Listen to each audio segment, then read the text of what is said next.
Will come to order. The August 5th regular City Council meeting of the City of Bel Air Beach is now in session.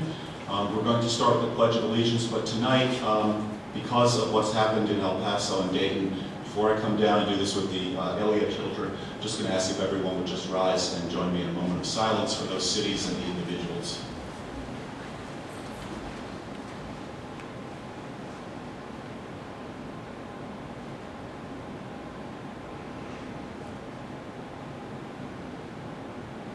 Thank you.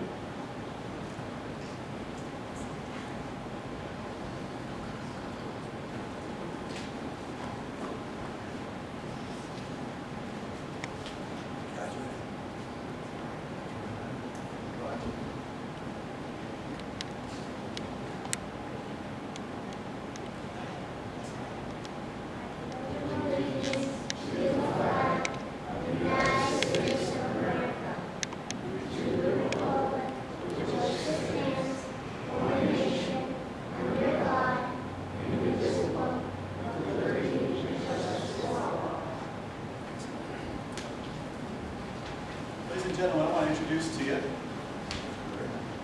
this here is Grace Elliott, and this is Tyler Elliott. Grace goes to St. Cecilia's in a parochial school. She's going to be 8 in September, and she likes kickboxing, art, and swimming. And Tyler here attends the Hall School in Clearwater. He enjoys swimming, art, and playing video games. So they did a great job tonight, and the city wants to thank them. Grace, this is for you. You're welcome. This is for you. Want to step over here and take a picture?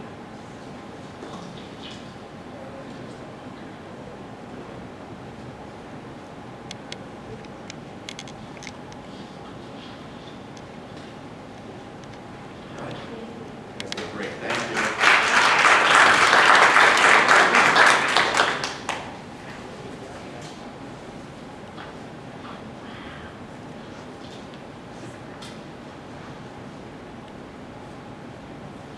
Madam Clerk, can you please call the roll? Councilmember Robin Hockey. Present. Councilmember Mark Bean. Here. Councilmember Dave Gaddis. Here. Councilmember Jody Shirley. Here. Councilmember Rita Swope. Here. Vice Mayor Ken Gunn. Here. Mayor Joseph Manzo. Here. City Manager Lynn Reeves. Here. And City Attorney Fred Riley. Here. Thank you, Madam Clerk. Welcome, citizens. At the end of the dais, you'll see a new face, and that is Mr. Fred Riley. He's our new city attorney. He started August 1st, and I want to welcome him to Bel Air Beach. I hope that you'll have many, many years with us. I wish you all the best on behalf of myself, the council, and the city.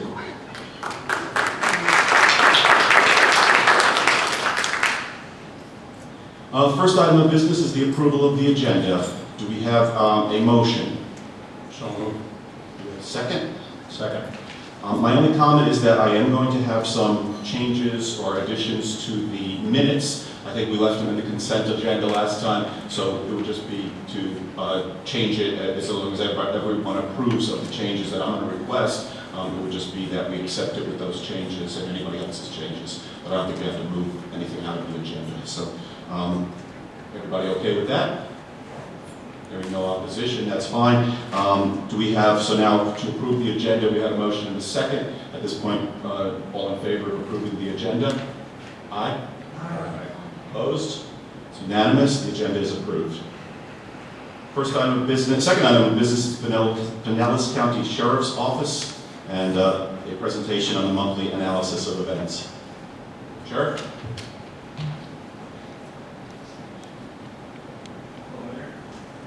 How are you? Very good. Yourself? Good. I think the mic is off. We want to hear you. Bush. How's There you that? go. That's about the degree in my IT experience. Okay, so from the report you have in front of you from the June data, you had the 4 larcenies. The good thing about it, 2 of them were related to that gentleman that decided he wanted to take a bunch of stuff off throughout the county, so they would close with the rest. I'd have to look, I can't remember if they got back. It was like a potted fern and a doormat and some other things like that. So that subject was arrested. I think it was the last time I was here we were talking about that. So we still continue to close calls with that. Was the individual going to the condos too? That was the, yeah, yes, okay. Same person. And then he's the one who had it in his backyard, but the boat can see the backyard, so that's how he did some stuff. Another one was a gentleman that didn't receive his tag or decal in the mail, so when he was stopped, it didn't match up, but they were able to get that rectified. And then a lady had her some jewelry stolen. She found out it was a cleaning lady that got most of it back and didn't want to prosecute. So those are your 4 larcenies for June. Moving on to the arrest side of it, the next page. A lot of it's self-initiated activity. The false name or ID by a person arrested and the driver's license suspended or revoked is the same person. That's a person we basically stopped for we were running traffic control out here in front of the building here. They had a brake light out. So when they talked to him, the gentleman basically lied about his identification until we could bring up a mobile fingerprint device. We were able to identify him. So that closed out that one. Trying to give them order. Violation of the injunction for protection. That was our Marine Patrol coming through here, and there was somebody moored here illegally. So they met and talked to them. Of the 2 people on the boat, the one had an injunction against the other. So that person went to jail. They came up from Madeira Beach. So that's that one. The warrant arrest was a subject that didn't pay child support, so they picked him up. The driving under the influence was deputies out on, trying to get the address here, Gulf Boulevard. They're doing radar enforcement, but I think they're across the bridge. They got a 47 and a 35, and he stopped him. He was under the influence. He's about 1.5 times the legal limit. So not only did the deputy get him on radar, but when he got behind him, he was all over the road. So it was good observation. So those are your arrests. You move on to the activity. That's pretty much the same stuff each month. House checks, traffic stop, all the those big numbers up top. Those are all related to the parking, the traffic, and the house checks. And finally, happily, you only had 1 crash. And most of the tickets we're writing were the 1 crash was, so at least our resources in that place. So that was June that you have. And then some of the stuff I picked off reference July that you'll see next month. There's a couple interesting ones. One I got a call on, we had a bunch of assets out here, north side of the city. And what it was Clearwater was following a rolling domestic. And they had 1 officer, so they called for our assistance. So obviously when they call, our deputy went, another deputy went, so that was while the cars were out there. But that subject, she got beaten up pretty badly, so they got into jail. So answered that call. Another one I want to call attention to is over on Belle Isle. It goes back to the whole unlocked vehicle type deal.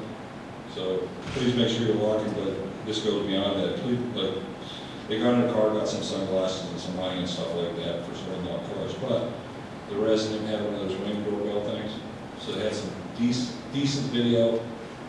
But the other thing I'm going to call out, I always come up here and tell your residents when they see something or anything, call us. So what had happened was another gentleman, well, the ring bell showed the deputy going by and patrol at 1:30 or so in the morning, and then the bad people coming by at 4 o'clock in the morning. The deputy knew that another resident worked around that time, was usually coming home at that time. That resident actually saw the suspected vehicle in those burglaries. We got like 3 digits of the tag, which gave us a lead to the car. So we had the car identified, and we have some other investigative leads for doing it. So it was basically a dead end, even with the video, until that other resident called us and gave us those just three letters on the tag, and we were able to develop another lead. So it's still pending. And if we get anything, I'll report back to you. But I thought that was nice. I always come up here and say, call us, and this resident did. And then another one, I don't know if you all saw it here, we had a stolen vehicle that come down through Bel Air Beach. It wound up in Indian Rocks Beach. The car was going at a high rate of speed. They were able to use tire deflation devices out here.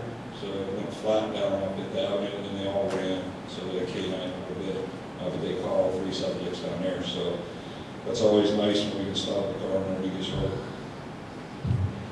And then the rest is some traffic stuff. Another one of you heard, I guess, some of the Lawrence people over on 22nd Street got into an argument over being lazy.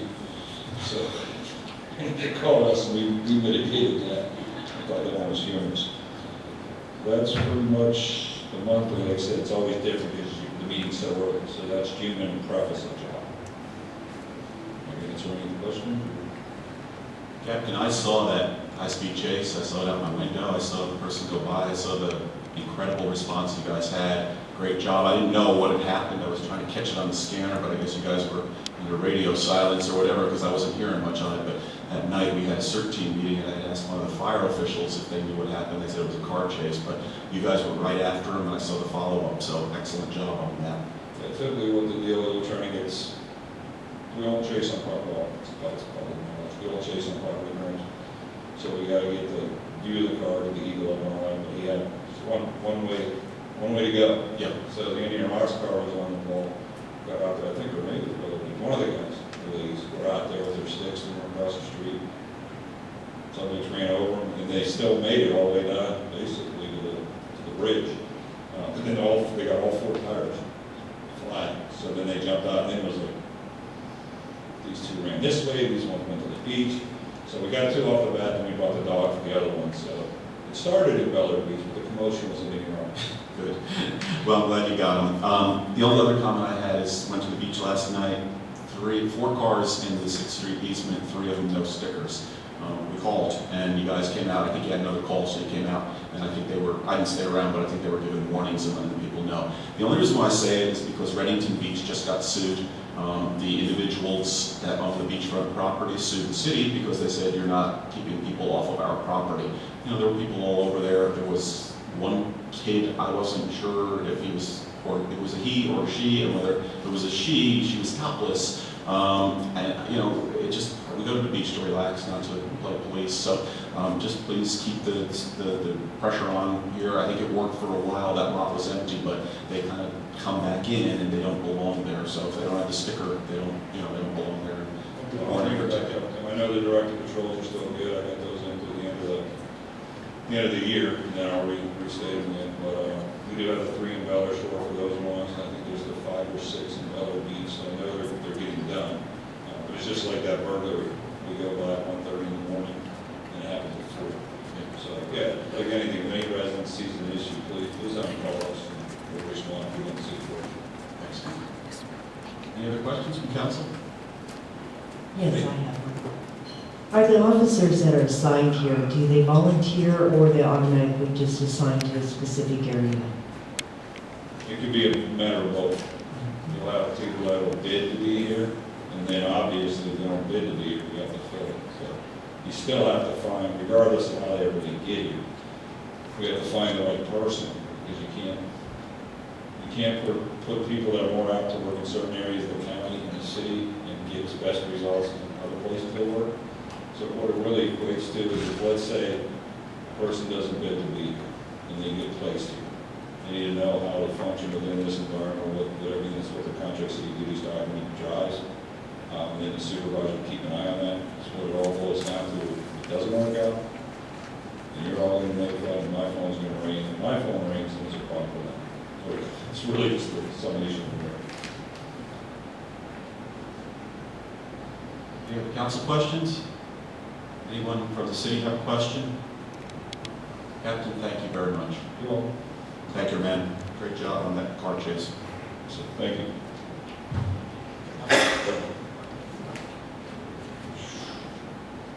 Well, could you turn the mic off, Captain? Thank you. Yeah. Because the next thing on is the sheriff's contract, if there's any questions on it. Oh, okay, that's fine. You can, we're going to improve your Good. contract here. Okay. So we have items 3, 4, and 5, which are the consent agenda. I've already said that I have some changes on the minutes. Do we have, what we can do is, we have 2 ways of doing this. We can do a motion, a second, and then vote on it with the changes, or amend it, and then the captain's here if you have any questions on the police contract. The one in the middle is the miscellaneous engineering services.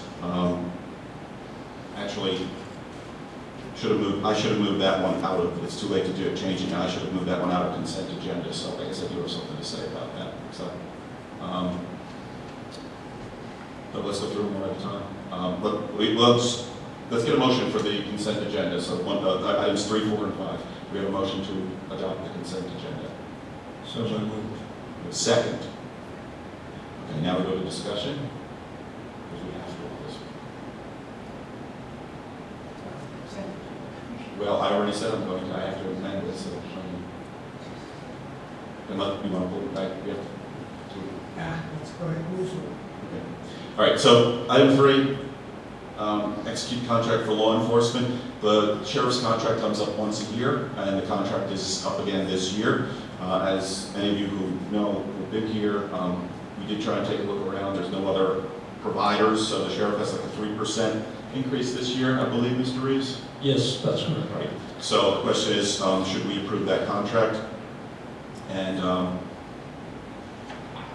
the only question I had was, it talks about sharing the deputy services with the town of Bel Air Shore. And does Bel Air Shore pay for the deputy services? They pay and we get a credit on our contract. This year it's $34,200. I had no other questions on that. Anybody else have any questions on the sheriff's contract? None? Thank you, Captain. Thank you. Item 4 is engineering services. My only comment, and I left it in as consent agenda, and if we want to leave it as consent agenda, that's fine, because that was my bad here leaving it in. Mr. Reeves, I never saw any detail on this. All this has is your recommendations and Kyle, your assistant's recommendations. It doesn't have any of the detail of how we got here. I've never seen the contracts. I don't know what's supporting any of this, so it's kind of hard for me to support something that will, you don't Well, have detail on. what I'm asking you to do is the firms are ranked in order, and if you look at the last column, what we would do is go to those firms by their ranking and ask to negotiate a contract. So you're not approving anything but the ranking order. Just to have you go back out. Right. I misunderstood that then. So, Yeah. I- Because we still have to go get a contract with them. So what I'm recommending is that we use 5 firms. There was a tie for 4th, and as I think I've told most of you, what I typically do is go to the firms for a project that's here and ask them for a price to the engineering for it. And each one of them generally gives me a price if they're interested in it, and then, based on the project, then we select the lowest bidder. I don't have any other questions. As long as you'll be bringing those contracts back to us then? Yes. Okay, that's fine. I do have a quick question, and I think we talked about this a little bit, but besides those as-needed projects, we're going to, the service of reviewing all site plans will be an ongoing contract with one person, or will that be bid Well, on we an could- we- individual basis? as Well, we could ask, the other firms if they're interested in doing it. We have used ESG for the last few years anyway, but we could ask them to give us prices based on the things that we charge a fee for. It doesn't cost us anything, it's a pass-through fee. The engineer, whatever his fee is what we charge. We probably should have them all bid that service as well, because we know that's going to be a fixed cost pretty much. Right, we can ask them to give us a proposal if they're interested in doing the site plan review. That's an individual that's going to come to the city generally once a week, and any site plans that are here, they would review them and make the comments or approve. Yeah, I was under the impression we were going out to bid on engineering services, it was all services. Right. Can you refresh my memory how this works? There's a threshold ceiling where if a project is below that, we're obligated to use our retained engineering services, is that correct? Yeah, and basically, it's, when it gets over 10,000, it's going to come to the council anyway. So, and the only thing that we really have engineering services currently that we use less than 10,000 is the NPDS, which is about $7,500 a year, which is, we have to do that. And occasionally we have some surveying, and usually that's $3,000 or $4,000 or $5,000. But for the most part, and site plan stuff, but for the most part, those projects come to you individually. As an example, The bid for 3rd, 4th, 5th, and 6th Street is going to come to you next month. The bid is due next Tuesday, in fact. So I always bring those back to the council for approval. You have a council question? I have a question. Was location of the firm, did that have any bearing whatsoever? Because number one is the farthest away. Well, number one's in Tampa. I don't think that's the farthest away. They're qualified in the rankings, so realistically. I'm showing Brooksville. Oh, no, you're talking about ESG? Yes, he is the furthest away, and that is the person that's done our site plan stuff, and he has done a good job for that. So, he did score very well, and he's been very, if I needed him to come to meet someone on a Friday, he would come. You know, he's been that good with us, so that hasn't been an issue. Then I'm going to request that when you go to contract with any of these, if you'll just give us a copy, for me at least, of their response. Their response to the RFP. I'd like to see that in conjunction with the contract. Okay. Just add it as an addendum. It's not an addendum it's not an addendum to the contract at this point. We did with Mr. Riley's, but I'd like to just see how they responded for any of the ones that they actually go out to contract on. That's not a problem. Thank you. Any other things on number 4? Any other comments? And number 5 is the minutes. I did indicate that I had a couple of issues. Madam Clerk, I'll speak directly to you if that's okay with you. The Monday, July 1st, page 8, item 12, second item from the bottom.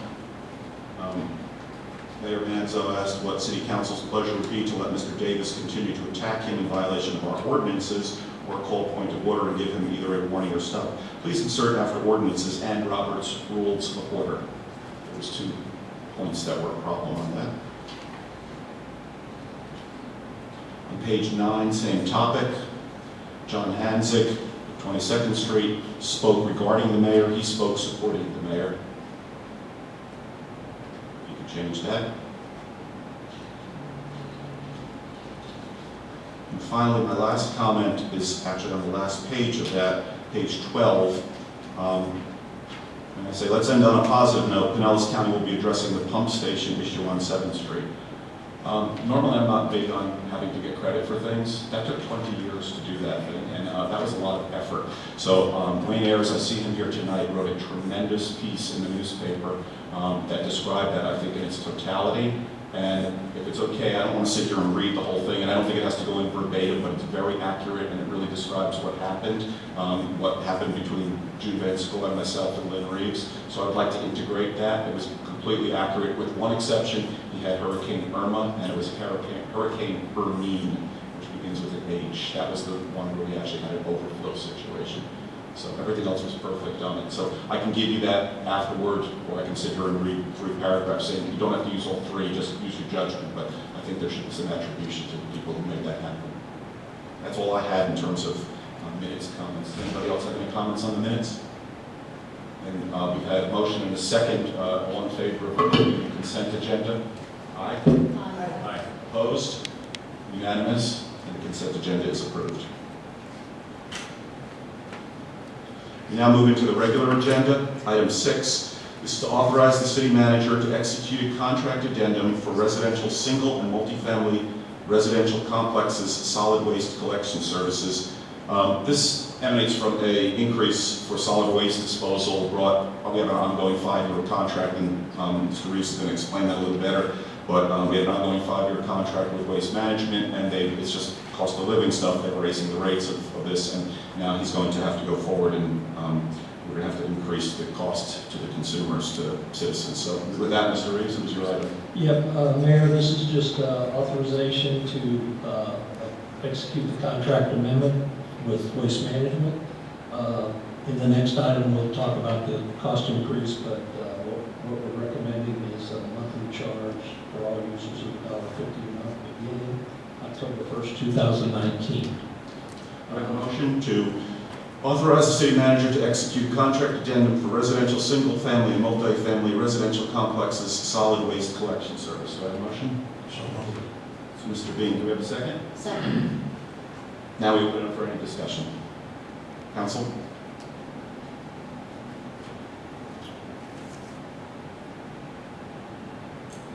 I had a couple questions. Don't shake your head. I don't have any questions. It's okay. You have a $1.50 a month increase. I just was wondering, looking through here, I know there was an increase, I know we got increased by the sanitation company, but how do we calculate the $1.50 per household? Well, this is for the tip fee, and there's a potential of a 4% increase in 2020, so that's how it's calculated to come. It worked out like $1. As an example, we would collect $1,239, and potentially it could cost us $1,223 a month. So it's rounded off to as close as we can possibly make it. So we're not making any money on this, it's a No. flat. We No. take it out of one pocket, give it to them. and they- Right. Yeah, and we pay a service fee also to Pinellas County for collecting it on the utility bill, which is about $3,000 a year. I noticed here on the recitals on A, section 1, section 1, section 9, two sections. Section 1, section 9A, and it talks about that we have the right to require that the contractor supply documents and records substantiating the tonnage transported to and dumped at the county waste disposal plant. Do we ever take advantage of that, or do you see any advantage to taking advantage of that? I mean, we could, but I don't really see any benefit to that because they take, it's a flat fee contract really, and they take everything. I mean, I'm pretty much, anyone that's put anything out, it's gone. So, I could ask them for that if the council would like me to, but I don't see any great advantage to it. There's no opportunity for a savings, basically. Probably not. Council, is it worth the exercise? I don't think so. No. I'm satisfied with the service. Okay. That was the only comments I had. Any other council comments? Citizen comments? There being no citizen comments, we'll move to vote. We just do this individually. We should have to do this individually, right? Yes. Councilmember Aki? Aye. Councilmember Dean? Aye. Councilmember Gaddis? Aye. Councilmember Shirley? Aye. Councilmember Swope? Aye. Vice Mayor Gunn? Aye. Mayor Manzo? Aye. Unanimous, it carries. So, city manager, you're authorized to execute that contract addendum. Yeah. You're welcome. Thank you.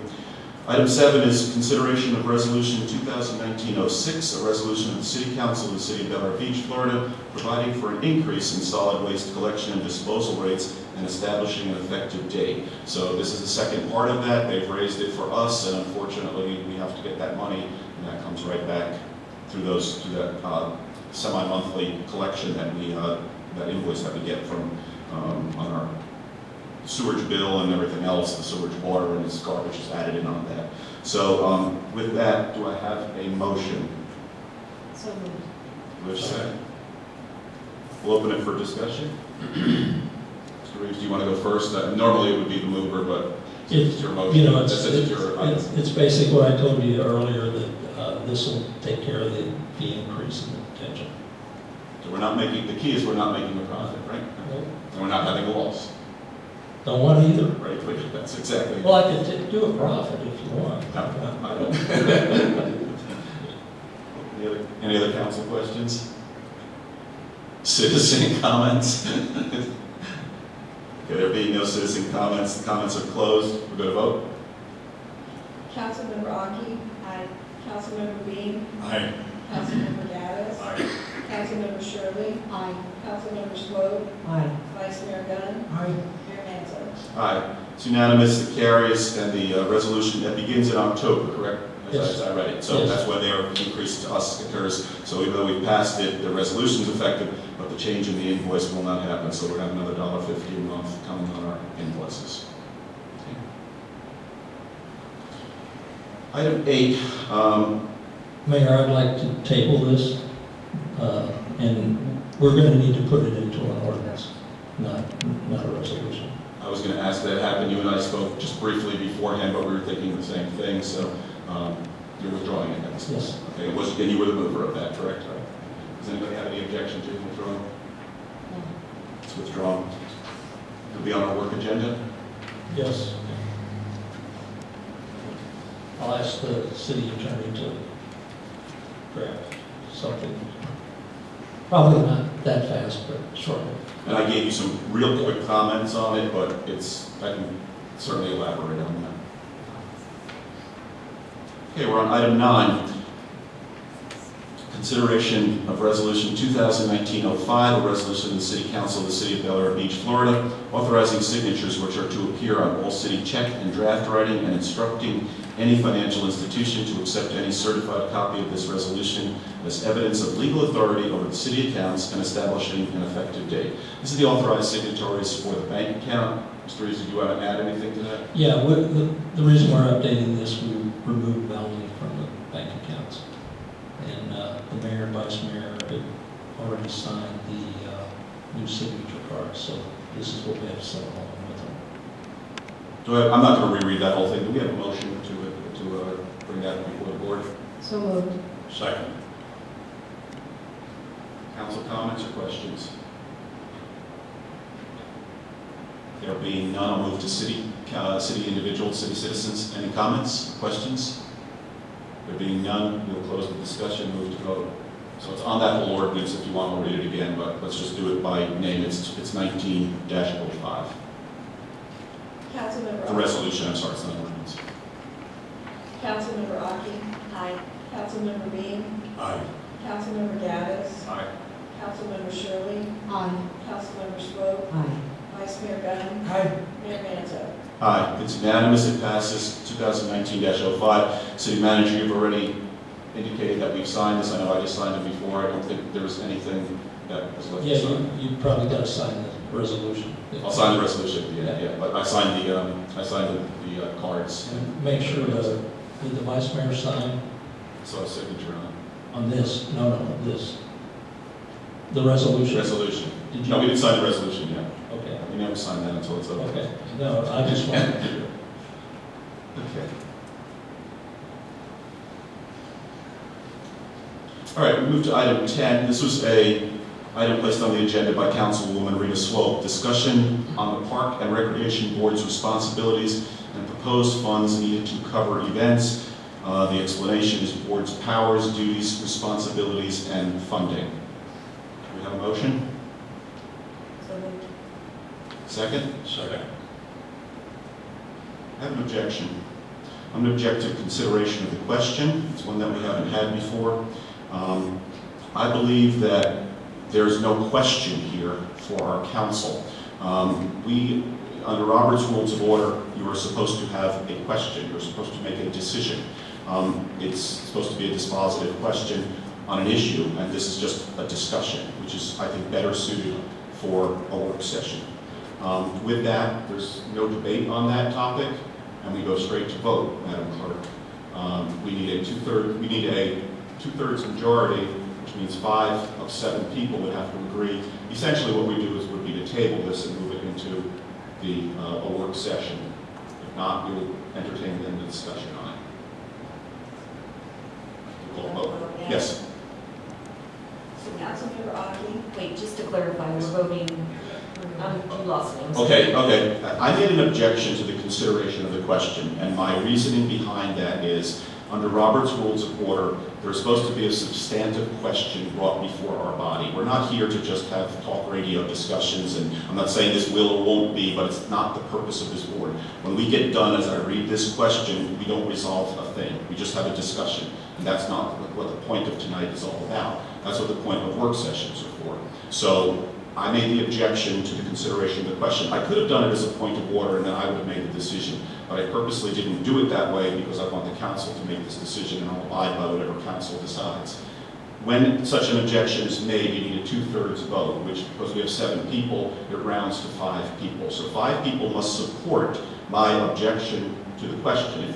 If you support it, if you vote yes, then this question will be tabled and it can be brought up at a work session. If you don't support it and it fails, then we will move right into discussion with that. Mayor, do you mind if I ask a question before we Yes. take a vote? Procedural question, correct? Correct. Yes. Basically, I'm not swaying one way or the other. This has nothing to do with the topic. It's more so an understanding of what the purpose of being able to bring up an agenda, to propose an agenda in a meeting. So why would this not qualify, so we better understand?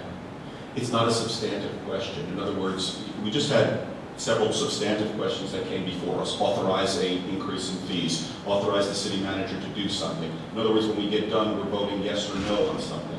As I read this question, there's no question. It's just a discussion. It's an open-ended discussion. And when we get done with this, we're not going to vote on anything. So this could go on all night. There is no limit to what can happen here. And I think sets a bad precedent because, maybe I want to have a discussion on legislative priorities and we can be here for 4 hours. So I just think that's the whole issue with it. Can I make a comment? Yes. In the interest of expediency and transparency, number 11 and 12 want discussion as well. So rather than go through this procedural, why don't we just give the person who had you bring up this thing, the opportunity to maybe rephrase or can you restate the issue? Sure. I would like to have the city council look at the question of how do we continue with the current fall festival plan since it has changed course without going back to the public. It's went from a community event to a public event. I would like to know if we should reach out to the community to see if they approve of something like that. It's a big change. Maybe put that in the form of a motion, then, motion. I move to have the council. Okay, wait, stop. I'm going to have to interrupt. If we're going to do this, first off, I have a question that's before the board, so there's no other questions that come before that at this point in time, so we kind of got off track here.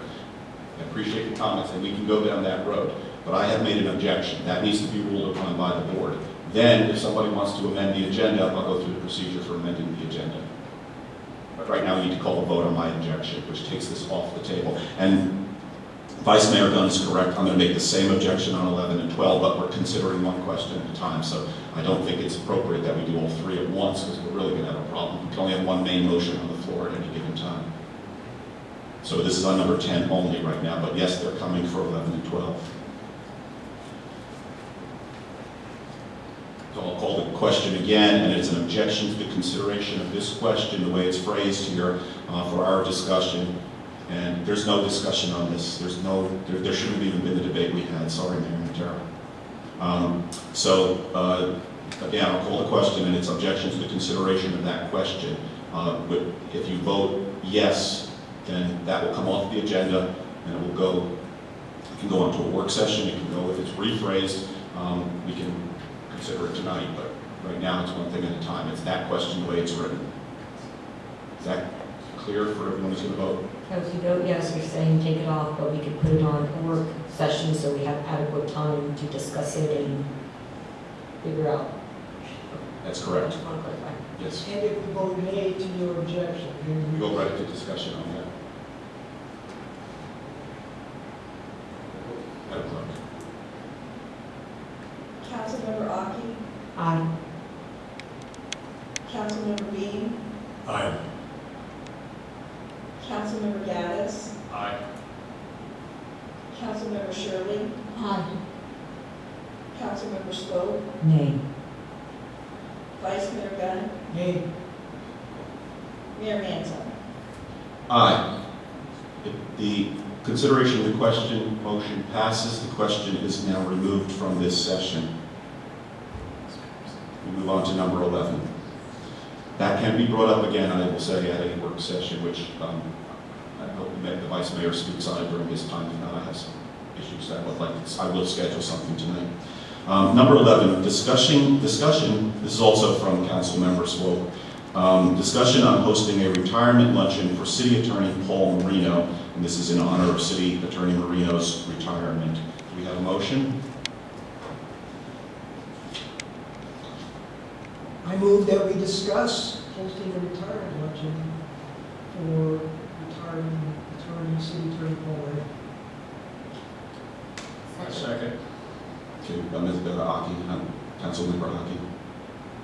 Okay, and I'll make the objection to the consideration of that question. Again, we're just holding a discussion. This is not phrased as, yes, should we have it? It is a discussion about it. And again, I think the form of the question is improper, and the form is everything on here.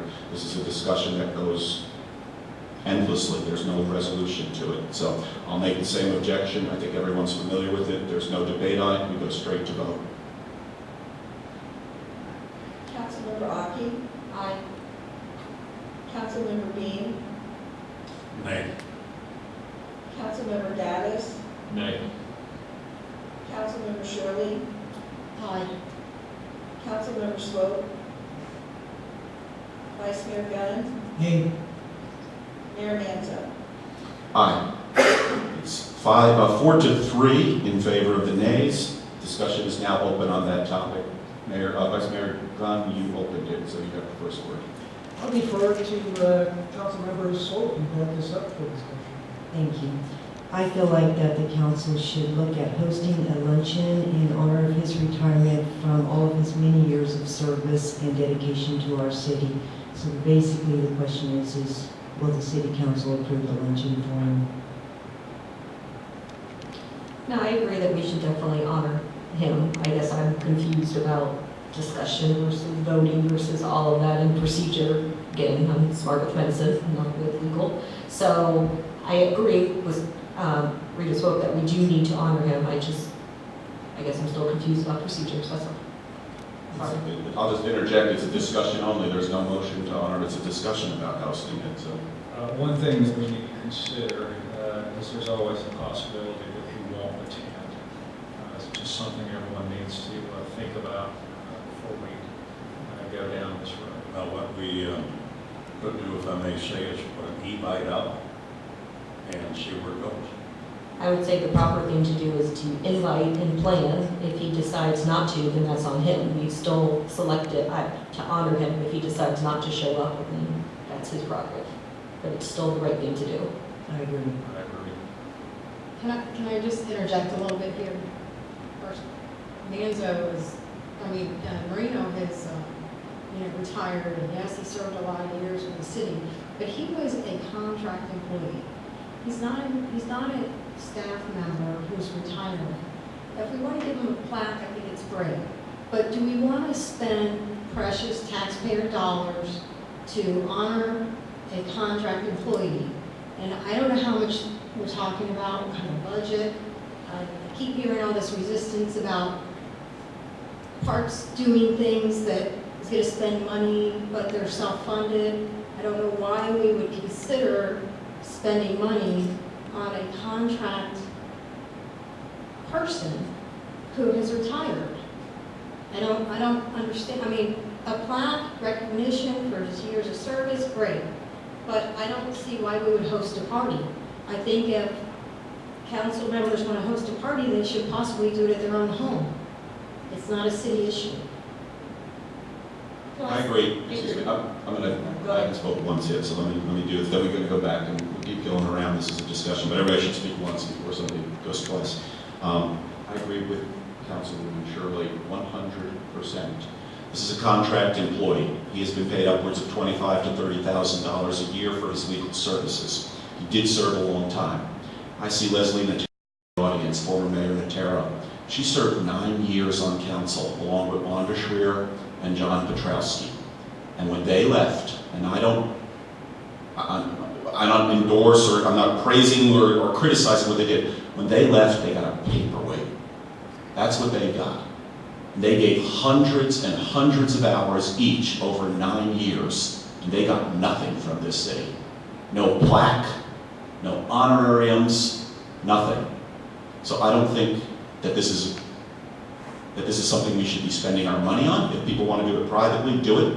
And furthermore, and I said I'm not going to talk a lot about this guy, everybody knows the way this guy went out, and everybody knows what his supporters did, and I don't think this city should have any part of it until he comes to this council and apologizes. So that's what I have to say. Councilwoman Aki, any other comments? No, I was gonna say, I understand everyone's point. I think a paperweight, a plaque, whatever you want to, some small token of appreciation would be a good idea as opposed to zero. And I'm not saying that, not honoring them for 9 years of service with more was a good thing. I'm just saying that some small recognition would be proper etiquette. That's all. Doesn't have to be a big nominal fee. Any other city council comments on the discussion? I'll open it up to the audience if there's any comments on it. I see. Oh, wait, you have to come up here, up to the... And I didn't say this in the beginning, please, Mr. Sarafian. We have a code of conduct. It's nothing that's new. It's just in response to some of what's been happening at some of these meetings. Council agreed that we should codify it. It's right in front of you there. We have a copy of it. It's on the presentation table. There's nothing new. It's Robert's Rules of Order, and it's all the other ordinances that we have. That's not 800 pages of Roberts. It's 2 pages of summary, but essentially speak to council the way basically would speak to a judge or speak to the minister in church.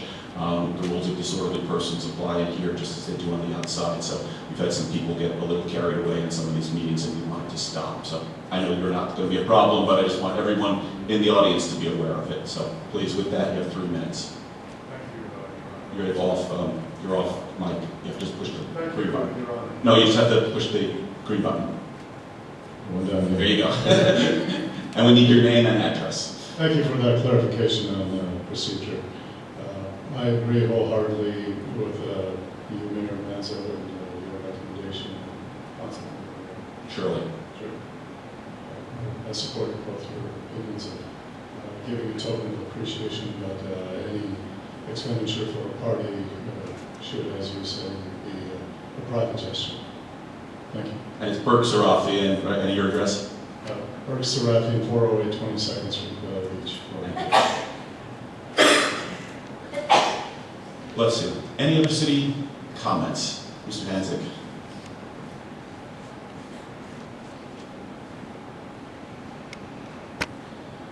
John Hanzik, 103 22nd Street. Mr. Mayor, council members, I concur with the comments that have been made. He was a contract employee. Kind of unprecedented to have a luncheon for a contract employee. I've been probably to every meeting since December. I got taken to the woodshed by him for no legitimate reason. And I got taken to the woodshed recently for no legitimate reason. Again, I've done my homework, but I'll deal with that another time. And what the mayor said about our former mayor, you folks up here and those in the audience that serve the city, you do it under the kindness and graciousness of your sacrifices. You don't get compensated, nor did they. And as the mayor indicated, paperweight, not even so much as a plaque. So if you're going to put this to a vote, this is one citizen that says no to a luncheon. Thank you. Thank you, Mr. Hanzik. Any other citizen comments, Ms. Van Scott?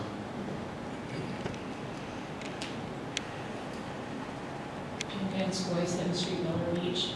I agree with Councilman Shirley and the mayor.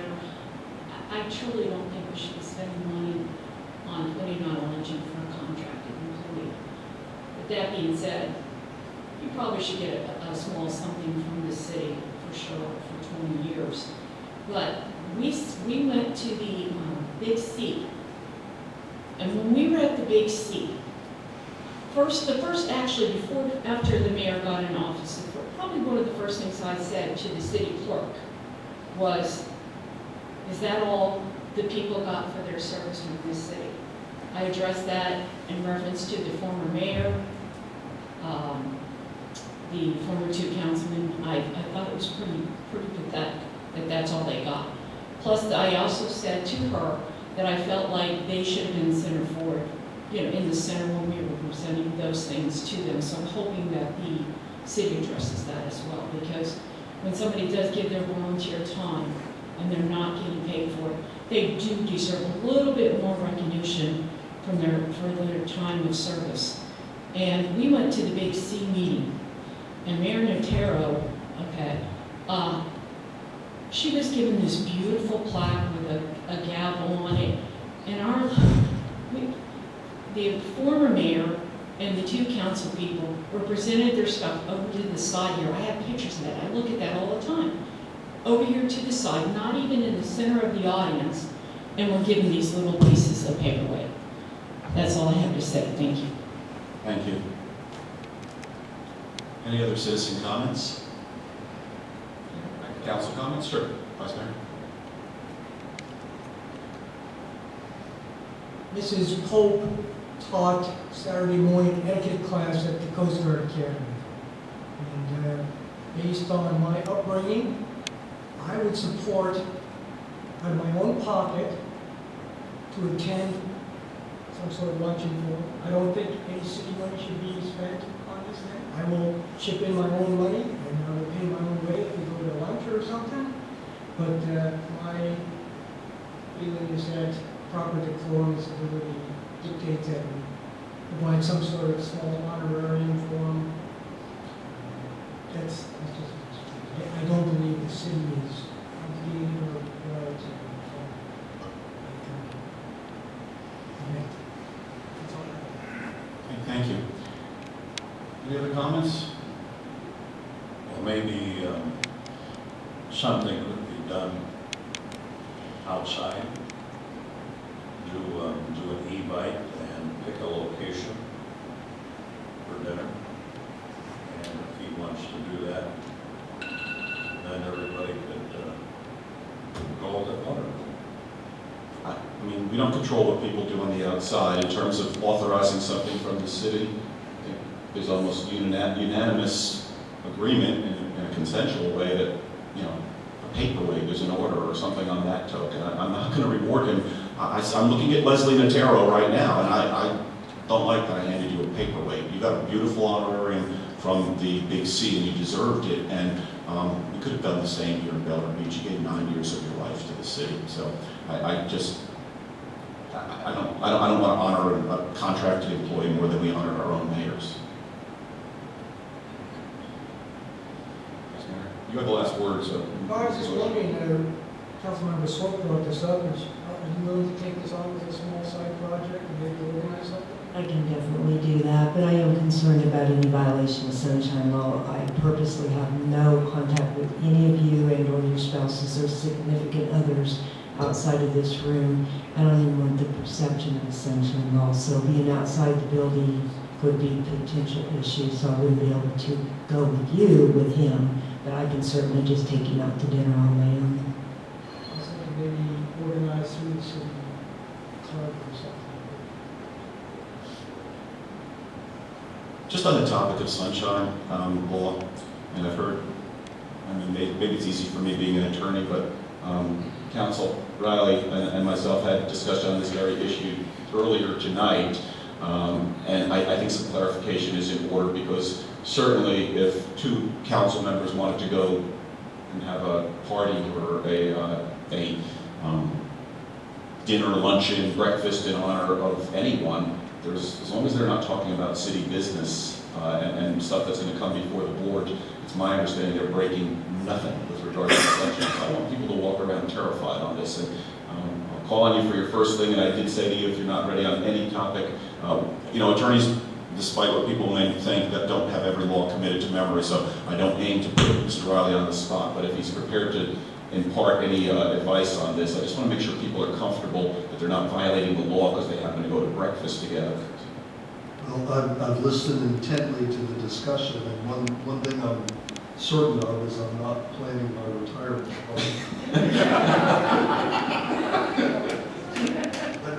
But to address your point, we did talk briefly before the city council meeting. The thing that to me is the principal issue you should be concerned about with the sunshine law is it going to relate to a matter that you're going to vote on? So if you were organizing a private dinner party and that you were not going to discuss issues that would come before the city council, and you were going to discuss football and basket weaving or crafts or something like that, that's fine, unless that is a city issue. But the key thing is, are you addressing something that you are likely to vote on in the future? The area of concern, based on the discussion, is the expenditure of public funds. And even something as minor as a paperweight is, if it requires the expenditure of public funds, then it's something that you should be sensitive to in discussing it. So I agree with you. You can't be so rigid in how you analyze it that you're afraid to say anything to another council member outside of these chambers, but it's easy to get off track too, and that happens unfortunately frequently. And the bottom line is, you don't want to undermine the standing of the council and the citizens' faith that the public business is being done in a transparent fashion. So my guidance to you would be, if you're going to organize a private party, have it truly be a private party and limit the discussions to things that do not have anything to do with city business. Thank you. May I make a comment? Yes. I understand everything you just said, and I can appreciate it, but I also understand the perception is huge as well, and it can be just as costly as actually violating sunshine law. Am I correct on just that? Yes. The perception. Thank you. And that's what I always strive to avoid totally, is the entire perception. Don't want it, I don't want to deal with it. So I know the sunshine law, actually, you have to do what you said, have conversations about it. I get all that, but I'm just not going down the road of the perception either. So it's just my choice. Sending an Evite opens the door to somebody to question whether it was done properly. So my advice would be, if you're going to have a private party, have it truly be a private party, and actually you'd be better off letting someone other than a council member organize the event. Any other suggestions, comments? There's nothing to vote on this, as I said earlier, so that'll conclude this. Vice Mayor Gunn, you have the last word if you want to, if you would finish. Okay, so that'll conclude it. The resolution is, I guess, is unresolved. It's up in the air, but can you open it up again with proper motion? Next item, number 12, discussion on speed limits on city streets. And again, I think we're going to have the same objection here. I don't know who made this motion. Is this you, Councilmember Beam? I thought so. I saw it from the last minutes. So let's start like we did last time. Do we have a motion to discuss the speed limits on the city streets? So Second? Second. Vice Mayor Gunn. To keep it consistent, because I'm not going to show favoritism or no favoritism, I objected to the other two. I'm going to object the same thing because we don't have a question over here. So I'm objecting to the consideration of the question, because there's no question here. It's just a discussion on speed limits on the city streets, and we'll be here all night. So, Can I say something? it's really not open for debate, but go ahead. All right. The reason I brought it up because we have residents here, and it's fine talking about it at the work session, but the residents come here. So I figured it'd be a good time to get some opinions. Not a bad idea, and I don't mind if you shoot down my thing, but I have to be even-handed over here. So I have an objection to the consideration of the question. We need a 2/3 vote. Madam Clerk? Councilmember Aki, Nay. Councilmember Bean, Nay. Councilmember Gattis, Nay. Councilmember Shirley, Aye. Councilmember Swope, Nay. Vice Mayor Gunn, Nay. Mayor Manzo. Aye. It's 5 to 2, and we'll move to discussion on this. Mr. Bean, you moved it. I'm in. It's your topic. Okay, the reason this was brought up is because of the speeding on various streets. First and Second was a long time problem. There has been issues on 22nd Street. There has been issues on Belle Isle and various other side streets. We've had a little bit of a discussion here at city council meetings at one time or another. We brought the sheriff up to give us an opinion. They give at least 6 miles an hour over the speed limit before they ticket. So that would put the speed limit at the city street level at 31 miles an hour. And if they did get caught at 37 or 38 or even possibly 40, they would get a warning. Well, because we don't have any sidewalks and we have a lot of kids going to the beach from time to time, not every day, and we have some elderly that walk on the streets for exercise, and the narrow streets when you have cars parked on both sides, I think it would behoove the city to lower that speed limit to 20. So if someone did speed and they were to get over 30 or 31 or 32 miles an hour, they would be ticketed. I don't know what else to say about it, but I think it's a safety issue, and I think if we don't do this, at least try to do something to lower the speed limit or put other safety measures in place, and they could be speed humps, stop signs at all freeway intersections, which is aggravating to most people, but maybe the speed stop sign first would be the easiest way to go. And that's what I'll lay in. Councilmember Beam, I just want to interject something or use this to comment. First off, he made a comment about what you're allowed to do. He speaks as a private citizen. He doesn't speak on behalf of the sheriff. It is not an official policy that you can go 6 miles over. So if you get a ticket for going 2 miles over tomorrow, please don't call me, because that is not our policy, okay? The sheriffs exercise tremendous discretion in this county. I come from New Jersey. If you got pulled over, you got a ticket. And over here, they issue warnings if you're nice with them and you work with them. They're pretty good.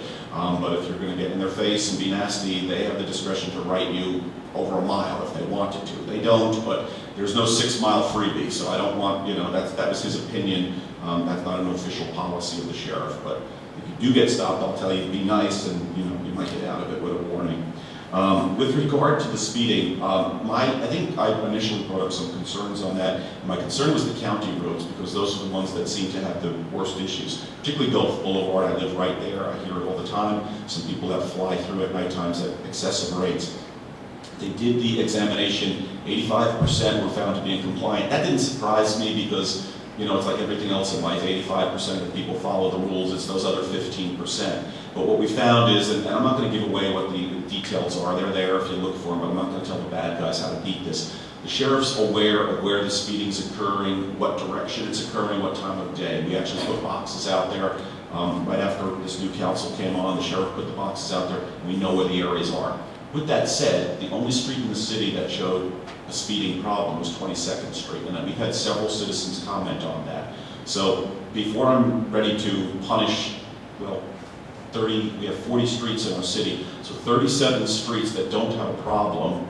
Gulf Boulevard we know about, and Causeway we know about, but 22nd is the street with the problem. It's not 4th Street and 1st Street and Bay and some of the other ones. So I wouldn't be in favor of bringing everything across the board and lowering it. I am in favor maybe of targeting those streets and doing what's necessary, because we've had multiple complaints from the citizens.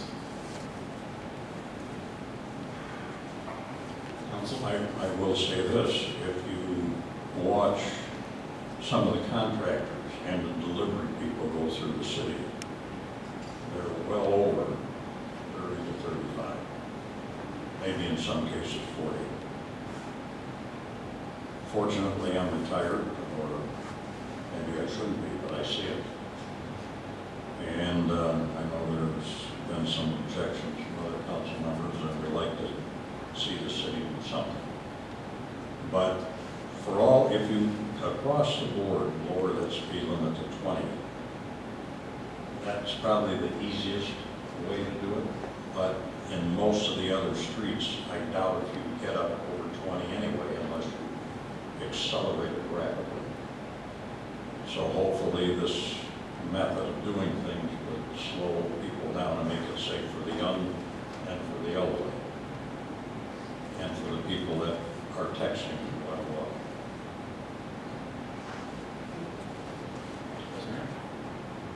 I'll make some comments here. I voted to bring this up because I want to have a discussion to try to put this thing to bed once and for all. On a recent trip up to North Carolina, I saw a radar sign, and you've got information in front of you that shows this thing, and I thought that was pretty cool. And after seeing the radar sign on 22nd, I kind of thought that thing was pretty effective. Anyway, it raised my awareness after I saw that radar sign on 22nd, and basically this is kind of a follow-on to previous discussions. There was a data plate on the back of the sign. It's also included in there. And I went up on their website to see what they had to say about this stuff. The website had articles, white papers, and research regarding traffic calming programs. Most importantly, you've got some of the data in front of you, but most importantly, there was a 250-page report on their website that was actually a master's thesis written by a graduate student at the University of Texas at Austin in 2000, which presented a well-balanced, well-documented, objective investigation into traffic calming programs. The key takeaway, if nothing else, is a list of recommendations adopted by the City of Austin for the evaluation and consideration of installing traffic calming programs. In your handout, you will find some of the articles from the website, as well as some of the excerpts from the master's thesis report that I just handed out. Now, to spare everyone the necessity of reading through the report, and for the information of the residents of the audience, give me a couple of minutes to recap some of the highlights of this report. The paper and thesis examined the conflict of two public goods: traffic calming programs to slow down speeders and to possibly take care of over-traveled roads, and also emergency response times. While the primary means of traffic calming addressed is the use of speed bumps, which was mentioned by Mr. Bean here, the report also does a very thorough job of exploring all of the pertinent issues and the unexpected ramifications of traffic calming, including the risk-benefits of the alternatives. In the case of the Austin study, traffic bumps had a direct correlation to delayed response times for emergency vehicles based on field testing by 5 different fire departments. The emergency response aspect is based primarily on cases of sudden cardiac arrest. The clock for an acceptable response time of 4 to 6 minutes begins when the victim is discovered, not when the EMS service arrives. So when you consider making the 911 call, dispatching the ambulance, and the travel time, then even a 30-second delay to clear traffic humps can have very grave consequences. The study concluded that the potential number of lives lost due to delayed emergency response times of fire trucks and ambulances was far greater than the pedestrian accidents that are occurring in residential areas, by a factor of 30 to 1. Yeah, and you heard that correctly. It was a factor of 30 to 1. The actual number was actually closer to 37 to 1. So if you factor in the aging demographics in Bel Air Beach, you can see that emergency services and medical response is probably a very high concern for us. Pedestrian fatality data, page 127 of the handout. The low number of pedestrian fatalities was reduced even further when broken down to fatalities in residential neighborhoods, where it was further revealed that these residential fatalities involved the pedestrian failure to yield the right-of-way to a vehicle or a pedestrian in the roadway. So once again, we get to the anecdotal argument versus the objective evidence. Chapter 8, page 160, is a discussion of policy implications. And here I quote, "Often the traffic danger within a neighborhood is generally a perceived danger by the residents. rather than an establishment. Because they personally witness the extremes of the data, residents often convey an exaggerated depiction of the problem than what is borne out and validated by the field analysis. Unless policies and programs are well thought out, analyzed, planned, and appropriately implemented that meet the overall needs of the entire community, most citizens will not be thoroughly satisfied with the local government's actions for a particular action. The City of Austin made those mistakes. Although traffic calming devices slow some traffic, they do not slow all traffic. When the 85th percentile methodology, and we've heard this before, the 85th percentile, because that's what we use in our field testing in Vero Beach, when that is used to establish speed limits, this means that 15% of the vehicles are still going faster. Is it reasonable to assume that this 15% is going to slow down when they encounter these devices? This is probably unlikely because if they already drive at an unsafe speed to begin with, they are likely to accelerate and brake even harder to make up for the lost time in between these devices. The key recommendations of the report: verify that a legitimate problem exists, not a perceived problem. We've done the objective speed surveys twice in some areas of the city, and the 85th percentile comes back lower than the speed limit. But still, we have this mismatch between the perceived problem and the actual objective data that we've collected. But we keep revisiting this issue expecting different results. Lacking the objective data to support a speeding problem, we use the safety what-if argument. But the residential, pedestrian, accident data doesn't support that either.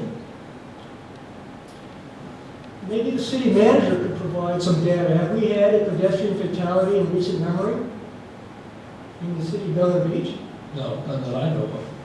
Nothing. 20 You years. really need to get to that point. Well, again, we're playing the safety card here. But first off, let me finish. Why don't you let me finish? Hang because I hang on, folks. I think I'm going to cover some of these points. Yeah, let's not have cross-questioning and back and forth, and that's, Mr. Gunn, that goes for you too. So we can't ask anything to Mr. Reeves, it goes one at a time. So go to Mr. Vice Mayor Gunn and Councilmember Rocky, and everybody get a chance to speak.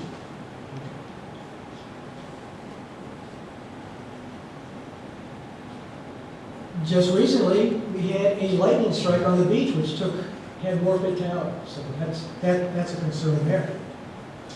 Require neighborhoods to submit a petition with at least 60 to 75% of residents confirming their desire for traffic calming devices. The higher number is because some opinions change when the type and location of the device becomes known. Opinions also change as the unexpected ramifications begin revealing themselves. The additional endorsements also protect the policymakers from undue scrutiny. Again, these are recommendations of the report. Evaluate the full impact of emergency response times to all citizens. If a traffic calming program is established, ensure that a working group of residents from the neighborhood is assembled to work with the city staff. And this should also include representatives from the local emergency services. Conduct a thorough legal risk assessment, not just authorizations. Believe it or not, there are actually ADA implications as well as vehicle damage implications caused by traffic calming programs. Require that traffic calming programs for neighborhoods be voted upon and approved by a supermajority of the residents. This is due to the low percentage of voter ballot returns and the likely skewing of residential approval. Require objective evidence of material traffic problems before using traffic calming devices.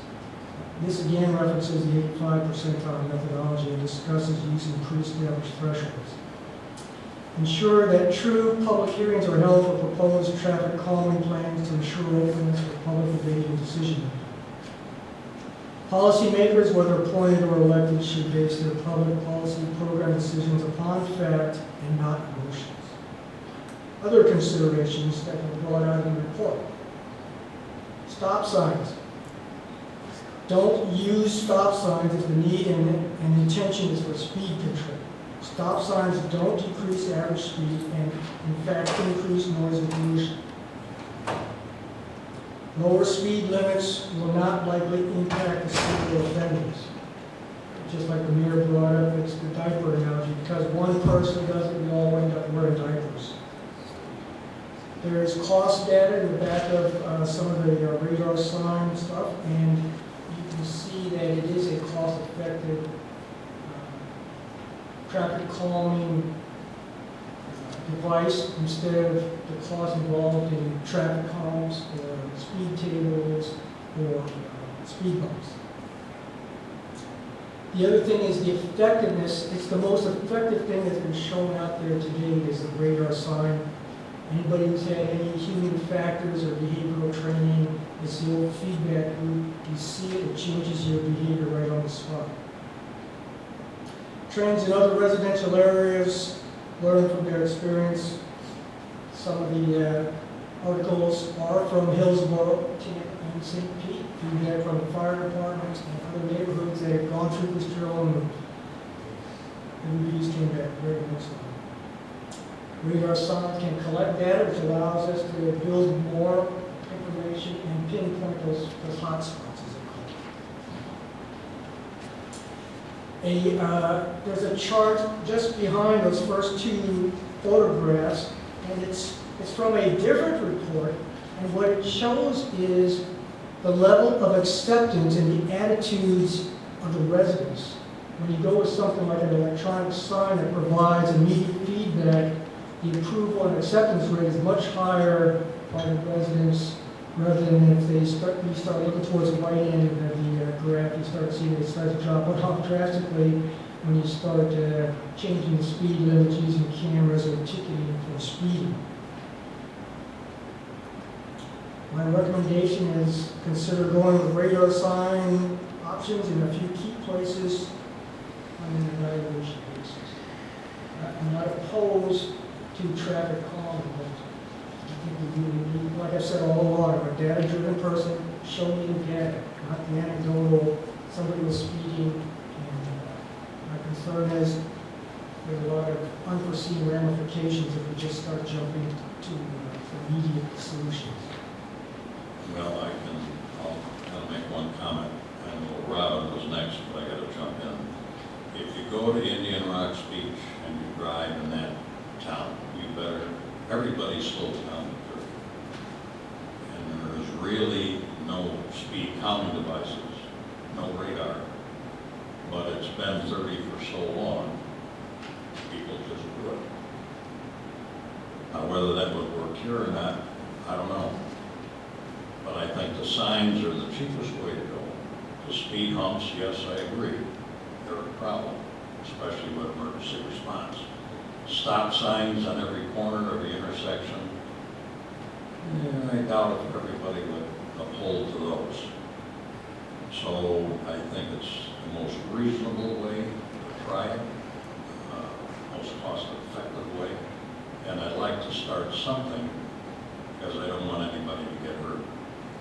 I think that the reason I brought this up again is during the undergrounding project when they were doing the horizontal boring, I was in the streets with the contractors, and it's amazing how many speeders there really are. And it's the contractors, the lawn guys, the delivery people, and a few residents. But that's what I see, and that's my concern. So it's up to the council to make a decision. If they can't make a decision, maybe even go to a vote in January or in March. But to the rest of the residents, let them vote on it. Councilmember Aki, you've been so patient. I'm going to take it as. First off, I'm not opposed against any form of traffic calming device, signs, speed hump, no speed hump, stop sign. My whole point is something needs to change before a pedestrian is hit and killed, before one of my kids or Delia's kids or anybody's kids is hit. And they can tell you, like, our kids don't play outside in the street or in the front yard because it's too scary with the cars speeding by. And even if they're only going 31, which is not a ticketable offense, 31 versus pedestrian equals death. I've been in the trauma center, I've seen it, it's not pretty and it's not fun to tell the parents. Going over your well-researched information, my medical side of me likes to point out the bias of this. These are written by the radar sign, so it's kind of like a medical study by the pharmaceutical company saying their drug's going to cure diabetes. Well, of course, it's their drug, they're going to say great things about it, so it's not unbiased material. Second of all, this study that was done out of Austin in 2019 years ago, I know that there is a traffic calming device, speed hump, speed table, whatever you want to call it, outside the Bel Air Country Club that has grooves in it so that the emergency vehicles can go over without having to slow down, so there's absolutely no delay on EMT or fire to get to the residents. So that's not technically an issue anymore because they have gotten around that problem. So just to play devil's advocate to you, but again, I would love this to be a neighborhood where kids feel safe, where the elderly feel safe walking. We have an elderly gentleman that walks 22nd with his walker, and I would love for him not to have to be hit by a car one day in order to get our point across. My whole point is we need to do something. And if the first step is this radar sign, which does seem pretty cool, and you're right, that one that was on 22nd Street was definitely, I believe, an eye-opener. And, you know, the residents on 22nd can maybe tell us in the comments whether or not they felt that it was effective when it was out there. So something needs to be done. And my big thing is I don't want this to be where we're putting our head in the ground and kicking this can down the road until finally somebody gets hit by a car and we're like, ooh, now we need to do something. We need to do it proactively so nobody in the trauma center has to tell their parent that their kid was killed by a car when they could have been prevented. Sorry, that's all. Before we go back to the people who've spoken, let me go to some of the council members who have not said anything, which is pretty much down at this end. Right. So, my feeling is, on my street, speed is not an issue. So for everyone to have this speed limit imposed because there's a problem on 22nd, I think there's probably a problem on Belle Isle. I think it gets back to, you've got to get resident vote on this, you've got to get more feedback, and I don't know who would be, then we're talking about you've got to get someone to spearhead this whole study in the city to see what we do to solve the problem. And are we now talking about bringing in someone to do traffic studies, bringing in a professional, and how much are we willing to pay to do this, and not, or do we just spend the $275 and put a few of those signs up that will monitor speed and see if that's effective or not. But I think to go across the board and change the speed limit is a mistake.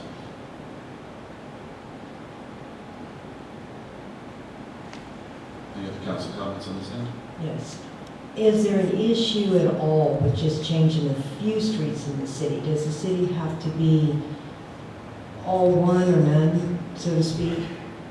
I mean, can we just change the streets at the 22nd Street issue, the Belle Isle Street issue, and leave the rest of them as it is? I mean, I don't know if we can just change two cities, if there's any kind of a rule or anything based on that. I think that would be very cumbersome for the deputies. I think pretty much the standard speed in most cities, unless there's some specific thing, is, citywide except different areas. But I would be concerned about that because it would be more cumbersome for the deputies. Like this street from here to here is 20 miles an hour. In front of Robin's house, it's 15 miles an hour or something, Do we really have a need to go over 20 miles an hour in the city? Does anybody need to drive over 20 miles an hour in the city with people walking in the streets when there's no sidewalk? I don't think so. Council comment at the end. Section 58-4B says that you can establish speed limit zones other than 25 miles an hour can be properly identified and appropriately signed.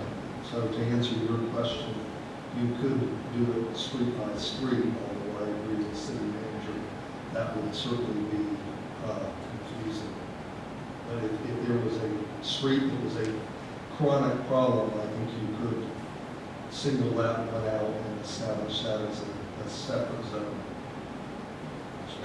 That's our ordinances you were quoting from, Council? Is that our ordinance you were quoting? Yes. Thank you.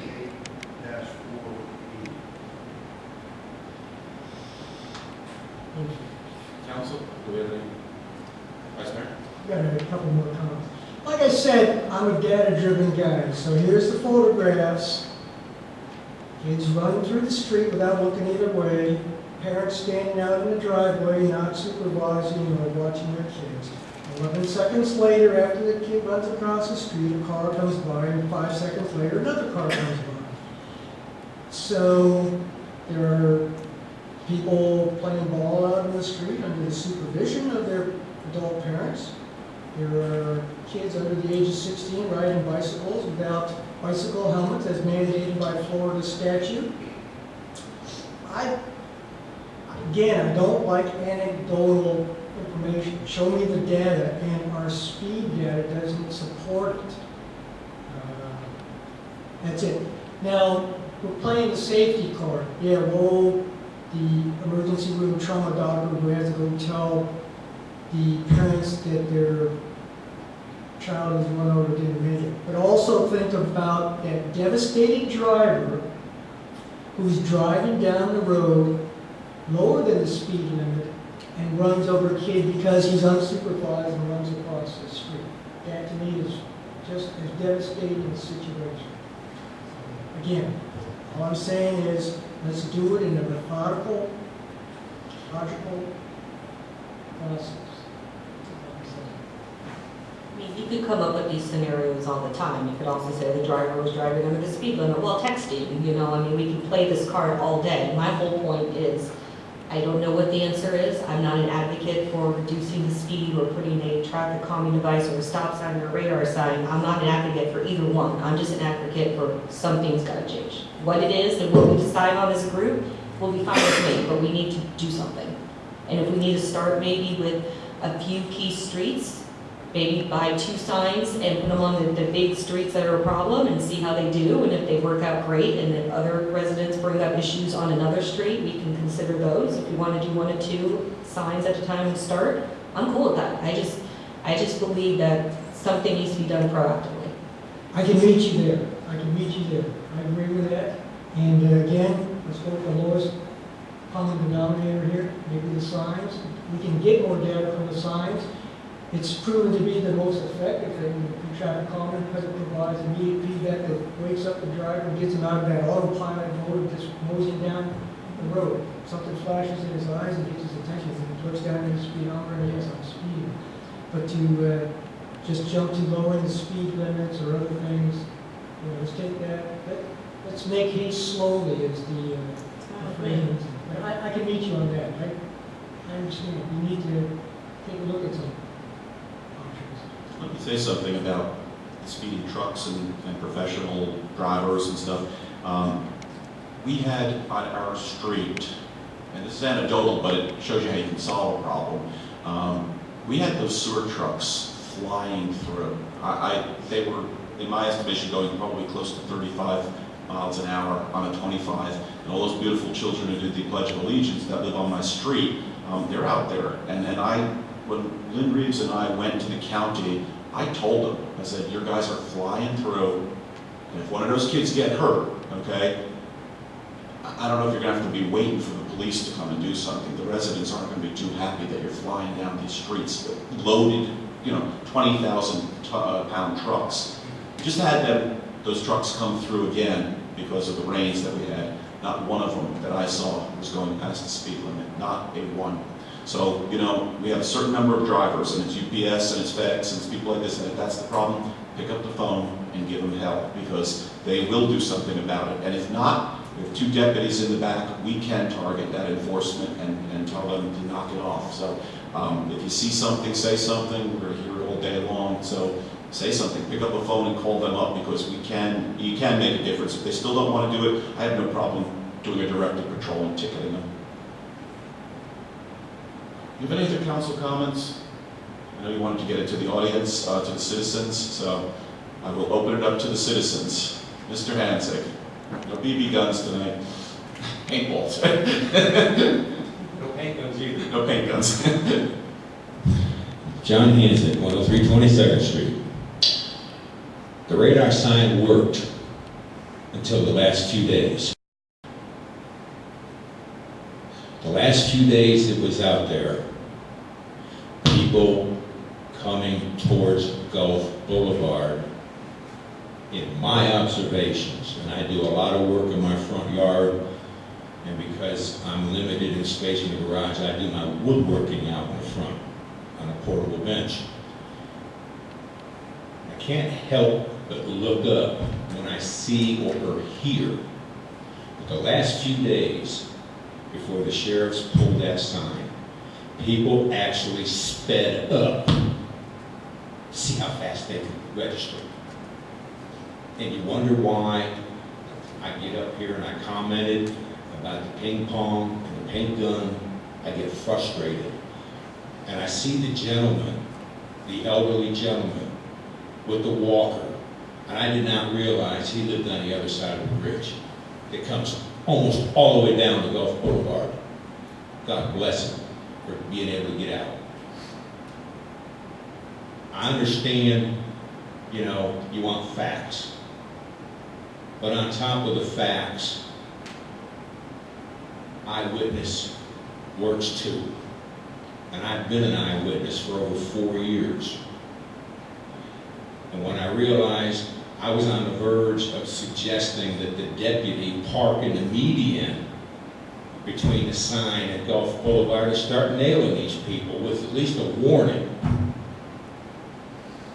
And to the comments made about whether or not you need to drive more than 25 miles an hour on a side residential street, you don't need it.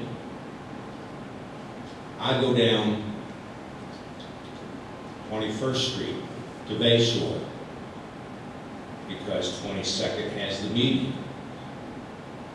I get to the four-way, I do my thing, I make my left, and immediately that sign lights up. I never did more than 20 miles an hour, and even if I was coming from the stop sign, I'm not going to be trying to break a quarter mile in umpteen seconds to get 3 seconds quicker to my driveway. So my point is, even if you put the sign up there, yes, it makes them aware, and it was very effective for the long term until the last 3 or 4 days. And people ignored it. And I know you folks over on Delaware Island Estates have the same problem. So, but to the construction people who were doing the undergrounding religiously every day, they would go down 22nd Street and they were doing less than the speed limit. Because I walk across the street every day to get a newspaper. So it's not just contractors. Yeah, the pool service people, the lawn service people, Amazon, you name whoever. Yeah, they're all out there. And maybe we should suggest to the sheriff less latitude. But if you lower the speed limit and they're going faster, if they don't want to lower the threshold, then you got them for a ticket and points. Thanks. Thank you, Mr. Hansick. Perfect timing. Mr. Serafian?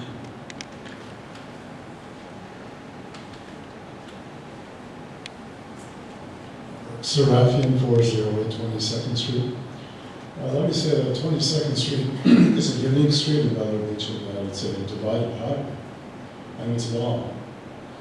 And with your point, Mr. Gunn, about parents supervising and exaggerated perception, I'll give you 2 examples which alarmed me. I was with my boy in his little monster truck by the curbside, talking to a neighbor, just come back from the beach. just 3 years. The Humvee came running down 22nd Street and just missed us by this much.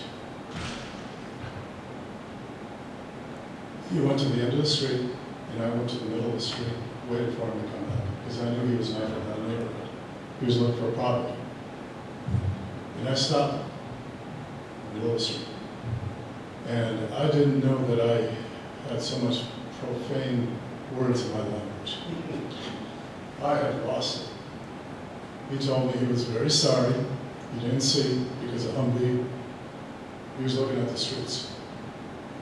And my boy was low. He said he was a physician. He was very sorry.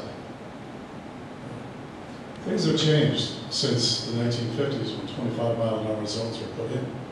Cell phones.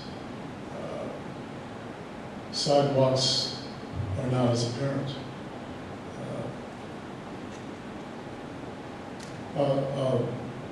My thoughts are racing, but I'll give you another example. I was across the street with my neighbor, Karim, and the sun was setting.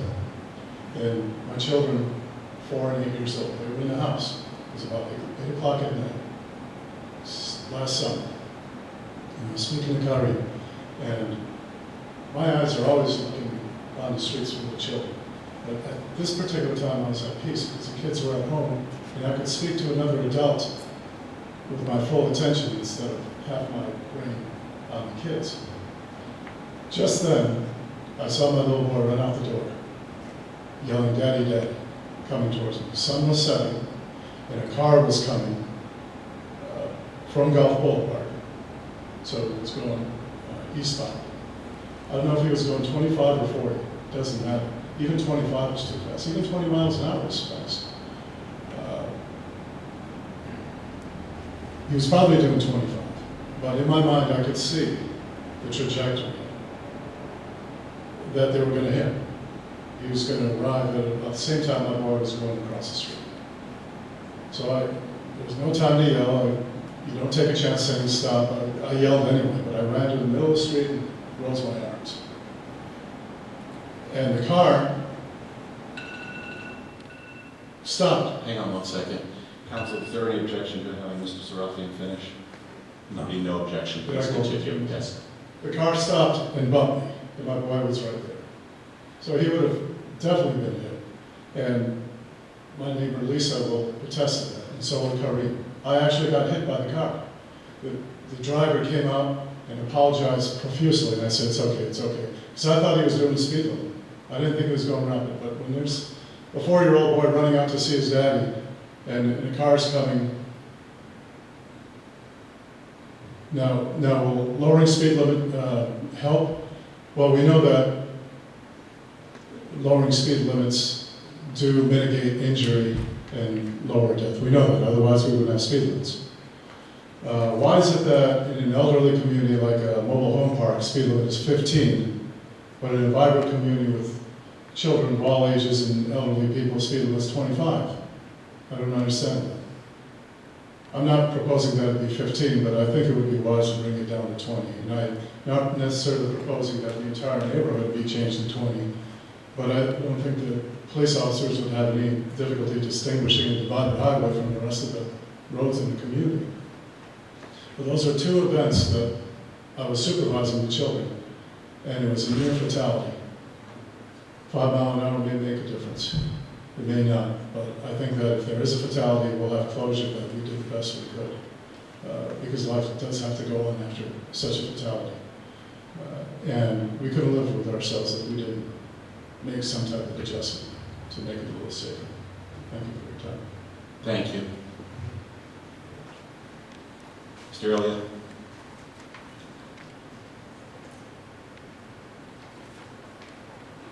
Hello everyone, Fred Elliott, 2202 Donato Drive.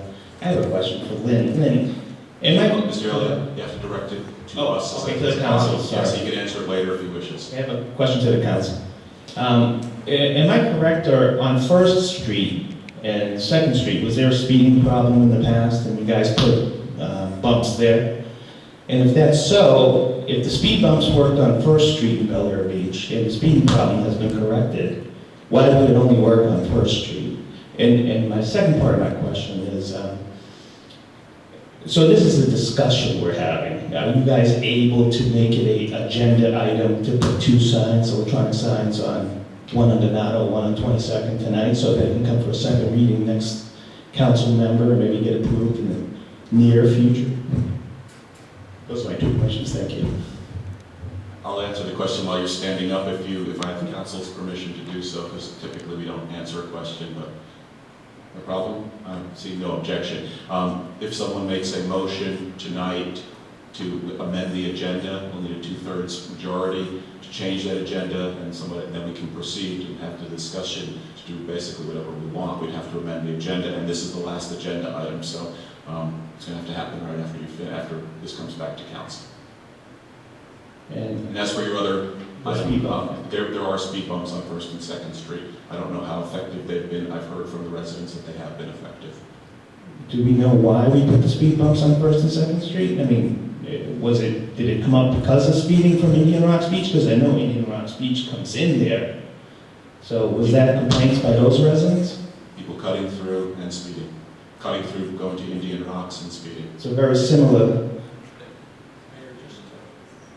Clarify, they're not speed bumps, they're speed tables. Tables, yes. Yeah, because speed bumps just hump.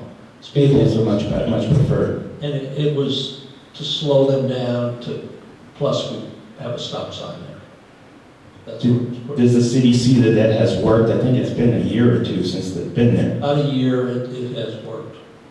So it has worked, and so that would be something I think most of the residents, even though, and has it affected EMS at all? No, because they're basically they're not a Bump, they're just a they're ticker. hitting, it's almost like a ramp to a hump, and then you go back down. Lower. It's a lower. The bump is a.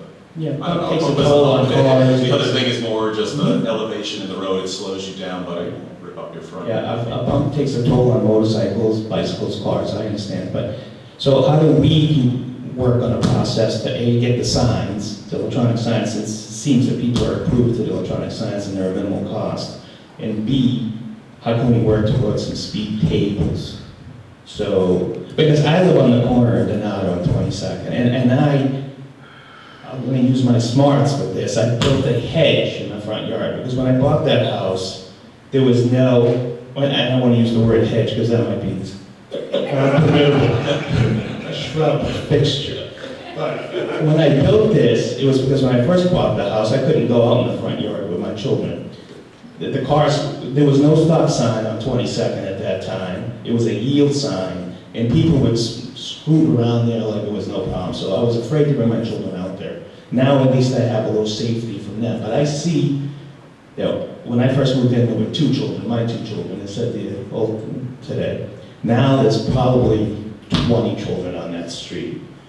And the speed tables and the signs would do a huge amount of help to our neighborhood, Belle Isle Estates. It wouldn't affect motorcycle traffic, bicycle traffic.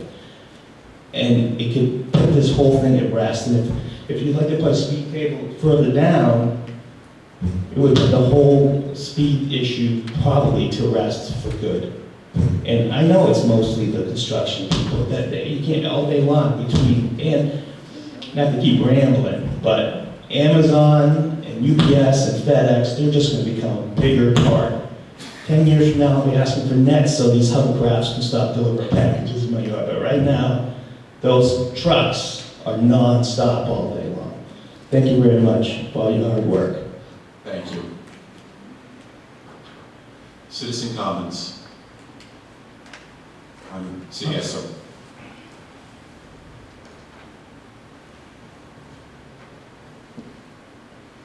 Good evening. My name is Cliff. That mic's not on. My name is Cliff Gibbons. I live at 2300 Cook Boulevard, Beach. My comment has to do with the new Florida statute and Fish and Wildlife Refuge rulemaking involving a statute went into effect on July the 1st that allows beach shark fishing. On the evening of the 1st of July, 8 young men showed up. Sir, I'm going to call a point of order here. It sounds as if we're talking right now only about the traffic, and we're coming right up, if you'll give me a couple of minutes, to the citizen comments. So yeah, if you get, this is just on traffic. I'm sorry. We'll get you in about 10 minutes, hopefully. Okay, thank you. I have a comment, if that's okay. Yeah. Okay, great. It seems to me that the intersection of Donato and 22nd is unique to Bel Air Beach. Bel Air Beach is mostly people that don't have young children, and what's even more unique about that intersection is that there are so many families in that one area that do have young children. Anywhere where I've ever lived in the past, there's something missing from that street that normally occurs in any other street, and it's very minimalistic, and it's probably the very first thing we should try, which is simply a slow children at play sign. I don't even know if anyone's even thought of that. Is there one? I have not even seen it. Yeah, it's between actually Fred and Mark's house, right there by Tracy, right there. Tracy and Greg. So is it coming from the other direction? It's coming from 22nd down Donato, Okay, so but it's, not the other way. oh, I see. Yeah, you see it going towards my house, not the other way. I got And you. there's also one or two on 22nd Street. So they're not doing any good? No. Okay, obviously, because I haven't noticed it. See? So, all right. And there's two before you get to your house. Okay. Thank you. We're still on citizen comments. I'm seeing, yes, sir. Oh, I'm sorry. You already spoke on this. You can only be one time on the comment. Any other citizen comments? Citizen comments, seeing no other hands, are closed. Now we're back to council comments. Vice Mayor? 22nd Street is a very unique street because it's divided and it's a major arterial back to Bellevue Estates. I understand that. One concern raised by the traffic calming things is if you do something on 22nd that changes that immensely, you're going to push the balloon and it's going to squeeze out on, it's going to bulge on 21st Street or 20th or even 19th. The problem being is you make a decision affecting one street, and guess what? People aren't going to go down 22nd anymore if they've got to clear 3 speed bumps to get there. They're going to take a left and go down 21st or 19th Street. Another thing, again, I go back to the 15% serial offenders. It's not likely to change their behavior, and they are the target group in all this. I understand that. With respect to anecdotal examples, my anecdotal is I agree with you. That little portion of 22nd just before turning onto Donato, guess what? I've made 2 panic stops there, one for a small puppy running out in the street and one for an unsupervised child. So I too have anecdotal examples there too, and I'll leave it at that. With respect to mobile home parks having speed limits of 15, I think that's more an example of confined spaces and tight maneuvering of vehicles in those mobile home parks. And I won't go to the possible concerns for skill abilities of the drivers, but that's what I see. Again, we're just trying to have an intellectually honest discussion here, and where do we go from here? Can I make a comment? Yes. So, listening to our citizens, I think what they're asking for is something. So maybe we can make the 22nd Donato Bellevue Estates kind of a pilot project and see how it goes. Maybe starting with the 2 signs. If that's not successful, maybe the speed table, maybe take it one step at a time and use that as the pilot project. If it works, great, then you can branch it out to Belle Isle or Bayshore or any other like straight, long, narrow way. But I think something needs to be done, and I think if we don't address these comments and these concerns, then we're not doing our service to our citizens, and that's what we ran on, was communication and positive feedback. and close the loop with communication. Mr. Hansick made a good suggestion. The speed limit is lower. The sheriff can ticket easily. This may deter some of the speed. Because with the speed limit lower, they're more apt to ticket more frequently. And that should stop some of the speeding. I think it's the most reasonable way to go. Vice Mayor, you're absolutely correct. If you slow down 22nd Street, it's going to branch off. But it already has. Every time there's 3 cars trying to get out on Gulf Boulevard, depending on which way the person wants to go, when you come up to the intersection of Bayshore and 22nd, you see that, and you either jump down to 20th or 19th, or you go up to 23rd or 24th. It's just been done for the last 20 years since I've been out there. So, and people speed when they see the traffic backed up on 22nd and Gulf Boulevard. And then when they know there's a backup, then they speed down Bayshore north and south, and they speed down the arterial streets to get to Gulf Boulevard to see if they can get out faster. So where the answers are, got to try something. Can I add to that? I mean, we've heard from deputies that they get a lot of warnings, they extend grace to people that are speeding. Why don't we have a zero tolerance? I mean, if this is an issue, why are we allowing people to exceed the speed limit? Well, I mean, let's start there, the very basic, let's enforce the law. That would seem the ideal situation, coupled with maybe a few of these signs strategically placed. I don't know if that's going to work or not, based on some of the comments I've heard. Maybe some of the residents think it's a way to see how fast they can get going before they hit Gulf Boulevard. I don't know, but you know, I think if we're not enforcing the law, then I'm not saying we, but if the sheriff's not enforcing the speed limit, then it's clear that's the issue. It seems pretty obvious to me, staring us right in the face.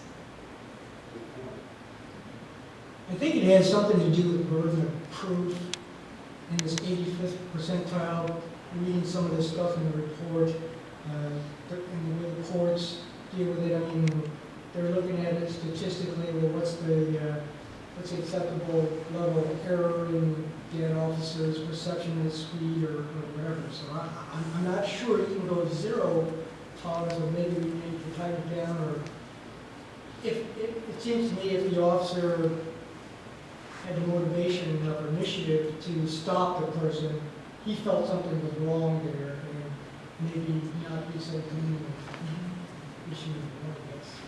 I kind of agree with that. Because it sounds like a lot of the issues are non-residents. I mean, we might have issues with residents, but it sounds like a lot of the problems are non-resident. I know on my street, I have a constant stream of cars just driving down, turning around, cul-de-sac and leaving. That's an ongoing problem, people, you know, looking at houses. So, I mean, and maybe that is the lion's share of the problem. I don't know, was one of the examples given earlier. So, you know, if there's a way maybe we could be a little, enforce the speed limit a little more, I think that would be a huge help. But I don't know how we solve how this discussion, because that's all it is right now. There's no motion, there's nothing presented in front of us. How do we move forward? Council? You can't move forward, that's why I objected in the beginning. We can't move forward with an initiative here. Counselor? Let me read to you a portion of section 58-4. It's subsection D, which is amendment. All speed limit zones established by this section shall be lawful until such time as they are amended by the City Council. No amendment to the provisions of this section shall be enacted by the City Council until after an investigation determines such a change is reasonable as stated in Florida Statute Section 316, 180.189, paren 1. And I can read that too, but it doesn't really give much insight into what investigation you should actually be doing. The question was posed, where do we go from here? If you're going to amend the speed limits or change them, then what I would recommend you do is bring it up as a specific agenda item with the specific streets that are going to be changed. If you're going to do something such as the interactive sign, that is not, this provision doesn't apply because you're not amending the speed limit, you're only doing something that is a traffic control measure. So that you could conceivably do tonight if you chose to.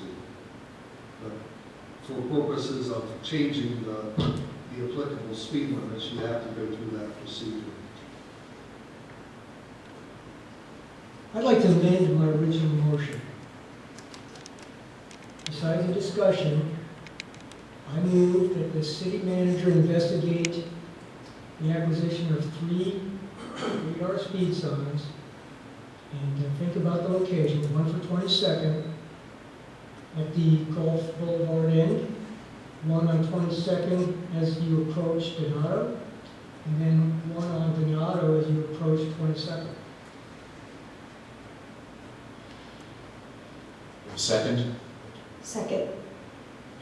open for discussion on the amendment. Can I amend that amendment? You can. But Madam only Clerk, to- please take these notes because I can't write fast enough right now. And if we're going to that extent on 22nd, I would only suggest that we would add Belle Isle to the list and possibly a couple of, maybe amend that to say 5 units and put 2 on Belle Isle where you feel they would best be suited. I would second that amendment. Okay, wait a second. All right, so if I understand it correctly, are we saying to expand, Vice Mayor made a proposal for 3 sites.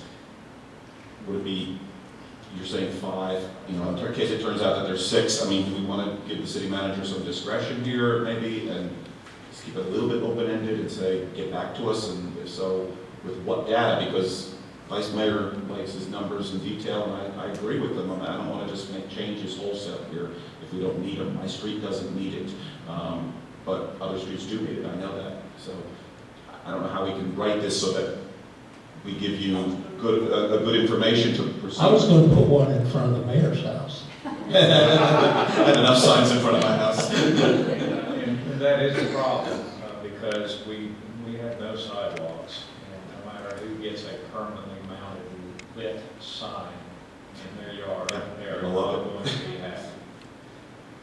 Just throwing it out there. I know there's this temptation to want to do stuff tonight, but I just don't, this is, like I said, I told you so, this is why I didn't want to have the discussion, because we don't know what we're shooting for right now. It was a great discussion, I think we got a lot of ideas, but we've got a lot of ideas. I think we have to digest this and come back with some concrete proposals, and we've been going for an hour on this topic right now, and I'll stay here all night, I don't care, but we can propose, amendments and adjustments all night long, but I'm just not sure if we're going to come to any kind of a consensus, because we don't have all that data. I'm not sure, I mean, I've got the police telling me 22nd Street is a problem, no doubt about it. They told me Donato is not a problem. Donato passed with flying colors. In fact, Donato, people were coming under the speed limit. That was the thing on Donato. 22nd didn't come out so good. Gulf Boulevard, you get a few bad violators. I mean, there are people who can go down Gulf Boulevard at 60 miles an hour, and they do. But, at 2 o'clock in the morning, good luck catching that. The majority of people are stuck in traffic and going slowly. So I don't know if we can, do this, and then he's going to have to come up with more evidence for us. So I'm just not, I'll call all the motions you want. I'll call them in second, but I'm just not sure what we're voting on at this point. I think we've discovered that the residents are concerned, and that's what we wanted to get out, what I wanted to get out of it. So we got their input. Now maybe we can sit down at a work session and logically move forward. I've got 3 motions on the field right now. I've got an amendment, a second amendment, a first amendment, and a motion itself. So I have to deal with each one of those. Okay, so I'm going to withdraw my amendment. We're down to 2, thank you. I withdraw mine. We're down to 1 on the main motion. Go to work session. Take it to work session? Yes. We'll count, so that one didn't, we're back to the discussion, so do we agree to bring that to the work session? Yes, with the caveat that Lynn does some research Yes. ahead of time. So we're giving the city manager some directive? Yeah, to do for the some cost of the signs, upwards of where 5%. he would recommend placement.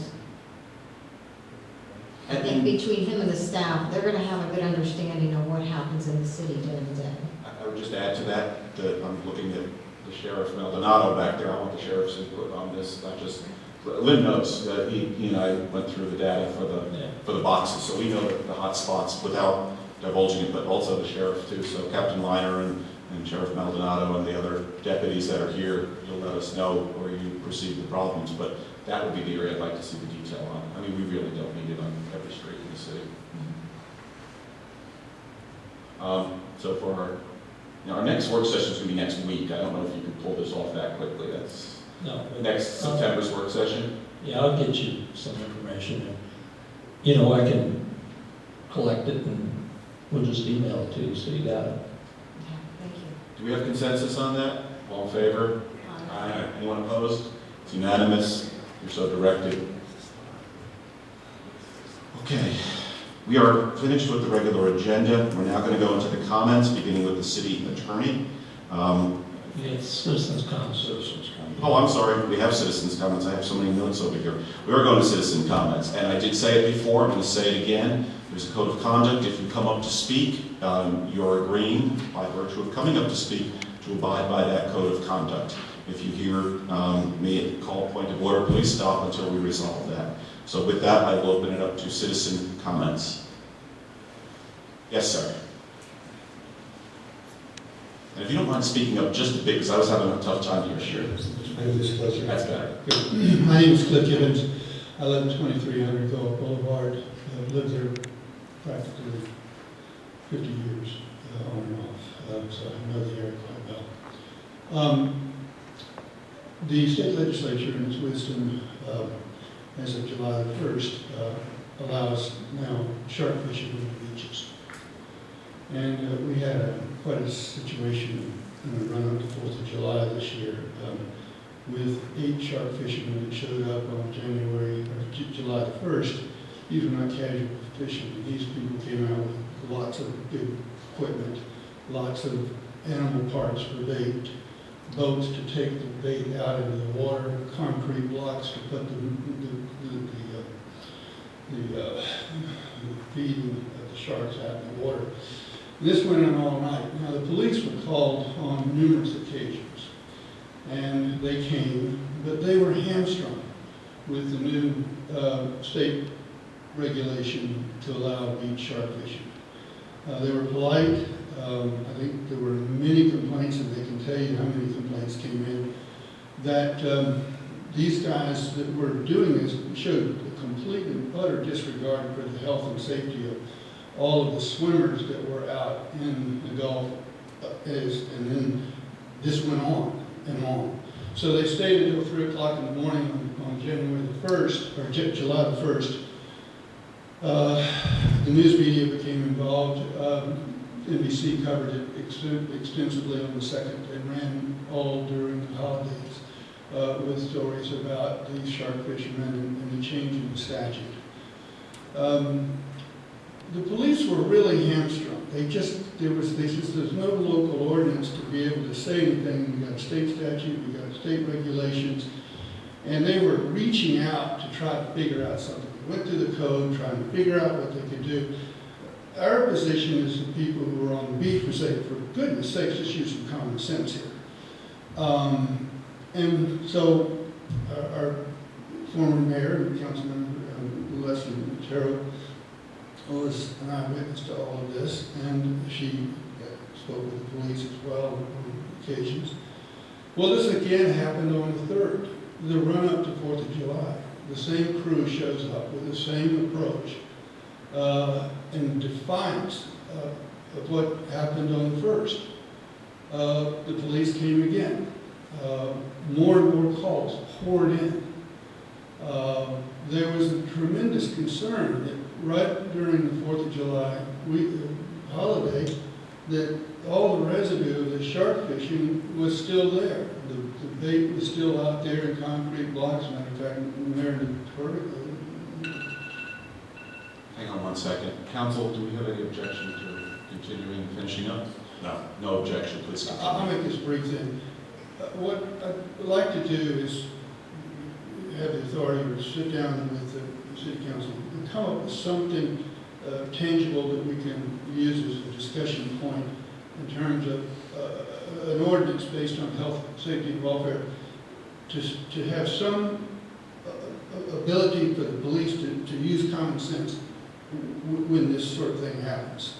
It was a very volatile, very dangerous situation. We haven't had the problem since then, but that doesn't mean it's not going to happen again. I won't speak for Mayor Natoro, but what we ought to do is maybe look at the council of beaches and then see if we could do something uniformly across the board to give the police the authority to just engage in discussion with these people and to say, you know, we got to look at this a little bit more rationally than what the state legislature did. Thank you. Sir, just so you know, and I know I've not seen you here before, we don't typically give you the results of what's going to happen, but understand something, and I ran on this and I've fulfilled this promise every single time. And when you bring up an issue like this, we are going to discuss that. We're going to get to the bottom of it. I don't know that we have a solution tonight, and I don't know that I'm going to provide you one. This is an issue that I know happened in the past here, and I don't know how much we're preempted by that state law, but we are going to put this on an agenda. If you'll let the clerk, Patty Gentry here, know how to reach you. We have some people coming back that we took care of the problems that they brought up last time. So we're going to look into this. This isn't a simple problem, and it's not a simple fix, is my understanding, just knowing what I know about the city from the past. It's the fisherman's right. The fishermen theoretically have the same rights as the swimmers, but you know, we don't want them chumming the waters when people are trying to swim. So I don't know what we're going to do about it, but we will do something, and we will get you back when we have some ideas. Thank you. Patty, if you don't mind, at the end, just, you know, just give your contact information so we can get you, because we don't have everybody's number. So, Mayor Nataro.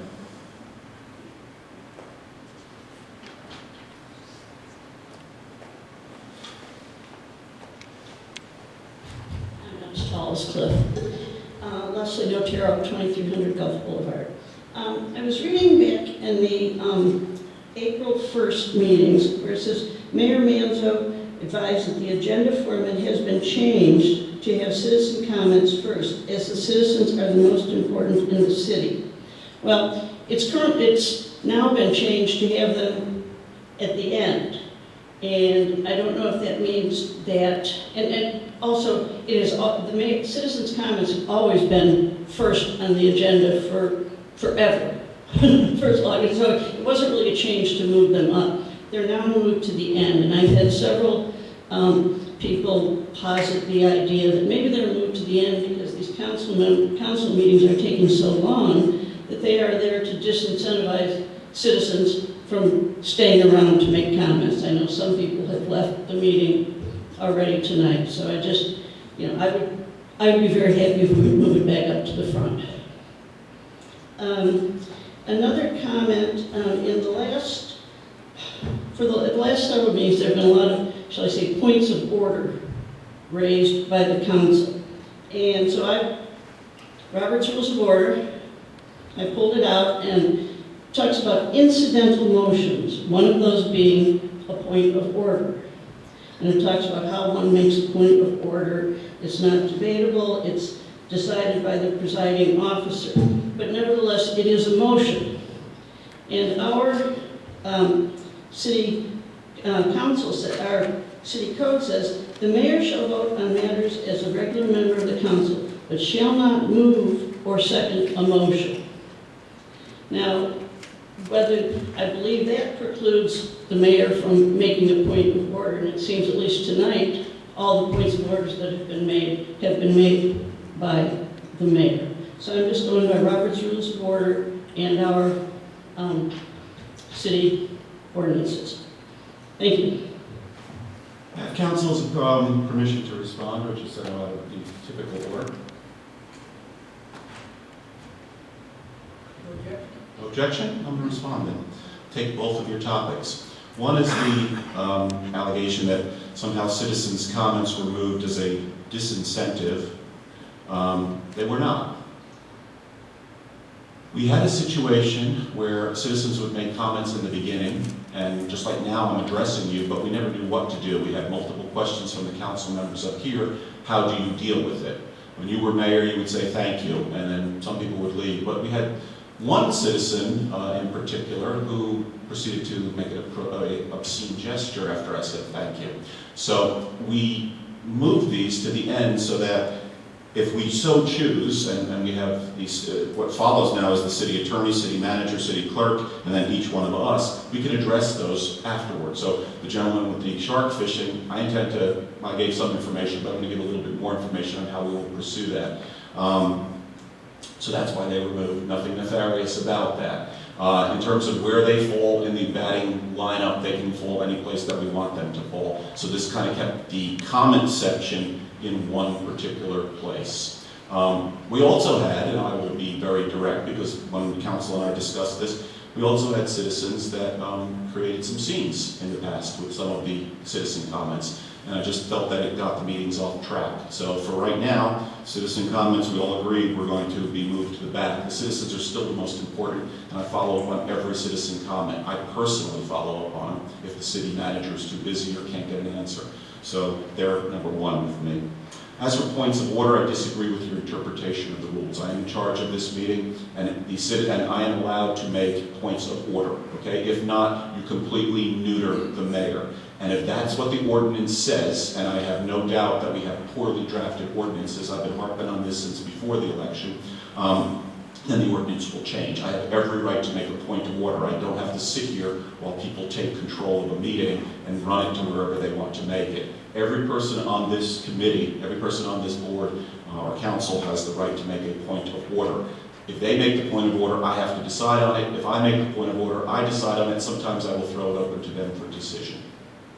I'm just reading the city code that says the mayor shall not move or second the motion. That's a movement. I'm not moving something. A point of order. We're having a discussion. This is improper. This is a point of order. We're not going to have a back and forth. I'm not making any motions. And by the way, whoever wrote that totally neuters the mayor. And I can tell you something. When we get to the city charter, when we get to the revision of ordinances with our new attorney, that's one of the first things I'm going to change. Because everybody up here is entitled to make a motion. And it even says that when the vice mayor steps in, if I'm out, he's allowed to make motions. So in essence, you make the mayor the weakest position in the entire city.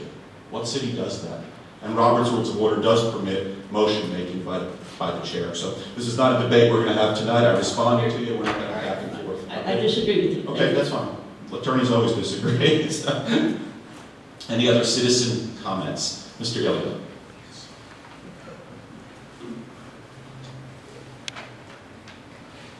Hello, Fred Elliott, 2202 Donato Drive. I, for one, personally like citizens' comments at the end. 2 months ago, I came here with my children to support another pair of children that were doing the oath, and they had to listen to this back and forth argument that we're having exactly right now. To the point where tonight, when my children were coming here to do the oath, they said to me, "Hey, Daddy, are we going to see a fight?" I said, "No, but the citizens' comments are going to be at the end now." So, with all due respect to Ms. Notaro, I think citizens' comments should stay at the end. It keeps the citizens here to get them more involved in the agenda to begin with. And then if your comment is important enough to you, you will stay until the end of the meeting to make your comment. Thank you very much. That's all I have to say. Thank you, Mr. Elliott. Any other citizen comments? Are you wanting to speak? Yes. In reference to this? Or No, it's citizen comments. It's open floor.